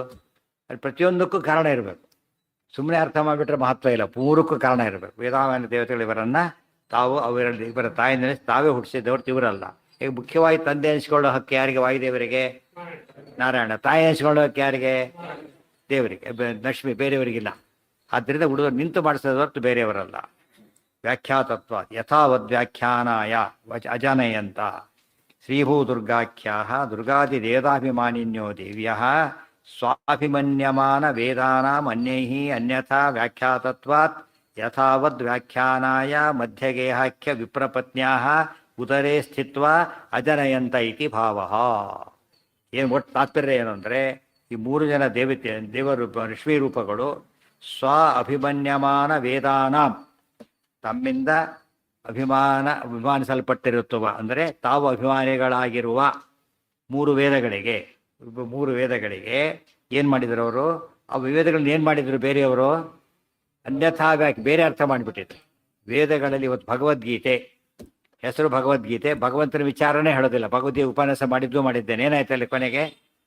ಭಗವದ್ಗೀತೆ ಆಗಲೇ ಇಲ್ಲ. ಅದು ವೇದ ಈ ಕಡೆಯಿಂದ ಓದಿದರೆ ದೇವ ಅಂತ ಆಗುತ್ತೆ. ವೇದದಲ್ಲಿ ತಿಳಿಬೇಕಾದ್ರೆ ದೇವರನ್ನು ಶಾಸ್ತ್ರಯೋನಿತ್ವ. ಇವತ್ತು ಮೀಮಾಂಸಕರಿದ್ದಾರೆ, ವೇದ ಒಪ್ತಾರೆ, ದೇವ್ರನ್ನೇ ಒಪ್ಪೋದಿಲ್ಲ ಅವರು. ಏನಾಯ್ತು ಅಲ್ಲಿಗೀಗ? ಏನಾಯ್ತು? ವೇದದ ಮೇನ್ ಪರ್ಪಲ್ಟೇ ಹೋಗ್ಬಿಡ್ತು. ಅದಕ್ಕೆ ಅನ್ಯಥಾ ವ್ಯಾಖ್ಯಾತತ್ವ. ದೇವರೇ ಇಲ್ಲ ಅಂತ ವ್ಯಾಖ್ಯಾನ ಮಾಡಿದ್ರು ವೇದ ಅಲ್ಲ, ದೇವರೇ ನಾವು ಅಂತ ವ್ಯಾಖ್ಯಾನ ಮಾಡಿದ್ರು ವೇದ ಅಲ್ಲ. ಗೊತ್ತಾಯ್ತಾ? ಆದರೆ ಸರಿಯಾಗಿ ವ್ಯಾಖ್ಯಾನ ಮಾಡಬೇಕಾಯ್ತು. ಈಗ ಅದಕ್ಕೇನು ಮಾಡಿದರು? ಸಮರ್ಥನಾದ ತಮ್ಮ ಮಗನ ಕಳಿಸ್ಕೊಟ್ರು. ಅವರೇ ಇವರು ವಾಯುದೇವರನ್ನು ಕಳಿಸ್ಕೊಟ್ರು. ಇದು ಕಾರಣ ಇದೆ. ಅವರೇ ಹುಟ್ಟಿಸ್ಲಿಕ್ಕೆ ಏನು ಕಾರಣ ಅಂದರೆ ಸಂಬಂಧಪಟ್ಟವ್ರು ಕೊಡ್ಬೇಕು. ಬೇರೆಯವ್ರು ಹೇಳಿದ್ರೆ ಪ್ರಯೋಜನ ಇಲ್ಲ. ಸಂಬಂಧಪಟ್ಟವರು ನಾವು ಅಭಿಮಾನಿಯಾಗಿರ್ತಕ್ಕಂಥ ವೇದಗಳನ್ನು ಬೇರೆಯವರು ಅಪಾರ್ಥ ಮಾಡಿ ಕೆಡಿಸಿರೋದ್ರಿಂದ ಸರಿಯಾದ ಅರ್ಥವನ್ನು ಮಾಡಲಿ ಅಂತೇಳಿ ತಿಳಿದಂಥ ವ್ಯಕ್ತಿಗಳನ್ನು ತಾವೇ ನಿಂತು ಕಳಿಸ್ಕೊಟ್ರು ಅಂತ ಅರ್ಥ. ಅವರೇ ಕಳಿಸ್ಕೊಟ್ಟಿದ್ದಾರೆ. ಯಥಾವದ್ ವ್ಯಾಖ್ಯಾನಾಯ, ಯಥಾವತ್ ಅಂದರೆ ಸರಿಯಾದ ರೀತಿಯಲ್ಲಿ ವ್ಯಾಖ್ಯಾನ ಮಾಡೋದಕ್ಕೋಸ್ಕರ. ಅರ್ಥ ಹೇಗಿದೆಯೋ ಹಾಗೆ ಮಾಡೋದಕ್ಕೆ ಏನಂತಾರೆ? ಯಥಾವತ್ತಾಗಿ ಹೇಳು. ಏನು ಇದೆಲ್ಲ ಹೇಳಬೇಡ, ಯಥಾವತ್ತಾಗಿ ಏನು ಹೇಳಿದ್ರು ಹೇಳು. ನಿನ್ನ ಮಾತು ಸೇರಿಸಿ ಹೇಳಬೇಡ ಅಂತಾರಲ್ಲ ಹಾಗೆ. ಯಥಾವತ್ತಾಗಿ ಹೇಳು. ಯಥಾವದ್ ವ್ಯಾಖ್ಯಾನಾಯ ಮಧ್ಯಗೇಹಾಖ್ಯ ವಿಪ್ರಪತ್ನ್ಯಾಹ. ಮಧ್ಯರೂಪಕ್ಕೆ ಬಂದರೆ ಇವರು ವಿಪ್ರಪತ್ನಿ, ಮಧ್ಯಗೇಯರ ಪತ್ನಿ. ಭೀಮರೂಪಕ್ಕೆ ಎಲ್ಲ ರೂಪಕ್ಕೆ ತೊಗೊಂಡಾಗ ಅಲ್ಲಿ ಕುಂತಿ, ಅಲ್ಲಿ ಅಂಜನ, ಹೀಗೆಲ್ಲ ತಗೋಬೇಕು. ಇಲ್ಲಿ ಮಧ್ಯರೂಪದ ಪ್ರಸಕ್ತಿ ಬಂದಿದ್ದರಿಂದ ಮಧ್ಯಗೇಹಾಖ್ಯ ವಿಪ್ರಪತ್ನ್ಯಾಹ ಉದರೇ ಸ್ಥಿತ್ವ, ಉದರಲ್ಲಿ ನಿಂತು ಅಜನಯಂತ ತಾವೇ ಹುಟ್ಟಿಸಿದ್ರು ಅಂತ ಅರ್ಥ. ಎಷ್ಟಾಯ್ತು ಈಗ? ತೃತೀಯಮಸ್ಯ ವೃಷಭಸ್ಯ ದೋಹಸೆ ದಶಪ್ರಮತಿಂ ಜನಯಂತ ಯೋಷಣಃ. ಮೊದಲನೇ ದಿವಸ ಆಗಿದ್ದು ಬಡಿತಾ ತದ್ವಪುಷಯಿತ ಹಾಗಿದರ್ಶತಂ ದೇವಸ್ಯ ಭರ್ಗ ಸಹಸೋ ಯಥೋಜನಿ ಅಷ್ಟೇ. 2ನೇ ದಿವಸ ಯದಿ ಮುಪಹುರತೆ ಸಾಧತೆ ಮತಿ ಋತಸ್ಯ ತೇನ ಅನಯಂತ ಸಸ್ಕೃತಃ. ಆಮೇಲೆ ಆಗಿದ್ದು ಪೃಷ್ಠೋಪು ಪಿತುಮಾನ್ ನಿತ್ಯ ಆಚೆಯೇ ದ್ವಿತೀಯ ಮಾಸಪ್ತ ಶಿವಾಸು ಮಾತೃಷು. ನಿನ್ನೆ ಆಗಿತ್ತದು, ಇವತ್ತು ಎಕ್ಸ್ಪೆನ್ಷನ್ ಆಯಿತು. ಈಗ ಏನಂತ ಅಂದರೆ ಅಧ್ಯಾಹಾರ ಎಲ್ಲಿ ಬೇಕಾದ್ರೂ ಮಾಡ್ಬೋದು. ಅರ್ಥ ಕೊಡೋದಾದ್ರೆ ಲುಕ್ ಅಟ್ ದಿ ಮ್ಯಾಪ್ ಅಂತ ಹೇಳಬೇಕಾದ್ರೆ ಇವ್ರಕ್ಕ ಸೇರ್ಸ್ಕೊಂಡ್ಬಿಡ್ತೀವಿ. ಅಧ್ಯಾಹಾರ ಬೇರೆ. ಆದರೆ ಎಂಥ ಅಧ್ಯಾಹಾರ? ನೋಡೋದಕ್ಕೆ ಕೂಡ್ಲಿಕ್ಕೆ ಬರೋದಿಲ್ಲ ಅಂಥ ಅಧ್ಯಾಯ. ಅದನ್ನು ಮಾಡ್ಲಿಕ್ಕೆ ವೇದಗಳಲ್ಲಿ ಮಾತ್ರ, ಬೇರೆ ಕಡೆ ಮಾಡಬಾರ್ದು. ಗೊತ್ತಾಯ್ತಾ? ಅದು ಮಾಡಿ ತಪ್ಪಾಗುತ್ತೆ. ಬೇರೆ ಕಡೆ ಮಾಡೋ ಅಧ್ಯಾಹಾರ ಇಲ್ಲಿ ವ್ಯತ್ಯಾಸ ಇದೆ ಅಂತ ಅರ್ಥ. ಎರಡಕ್ಕೂ ಅಲೋಡು, ವ್ಯತ್ಯಾಸ ಬೇರೆ ರೀತಿ ಇದೆ. ಮಾತೃಷು ತೃತೀಯಮಸ್ಯ ವೃಷಭಸ್ಯ ದೋಹಸ, ಇದು ಗೊತ್ತಾಯ್ತು. ವೃಷಭಸ್ಯ ದೋಹಸೆ ದಶಪ್ರಮತಿಂ ಜನಯಂತ ಯೋಷಣ. ದಶಪ್ರಮತಿಯನ್ನ ವೇದಾಭಿಮಾನಿಗಳಾದ ಮಹಾಲಕ್ಷ್ಮಿ ರೂಪಗಳು ಹುಟ್ಟಿಸಿದವು ಅಂತಾಯ್ತು. ಮುಂದೇನಾಯ್ತು ಅದರಿಂದ ಅಂತ ಹೇಳಿ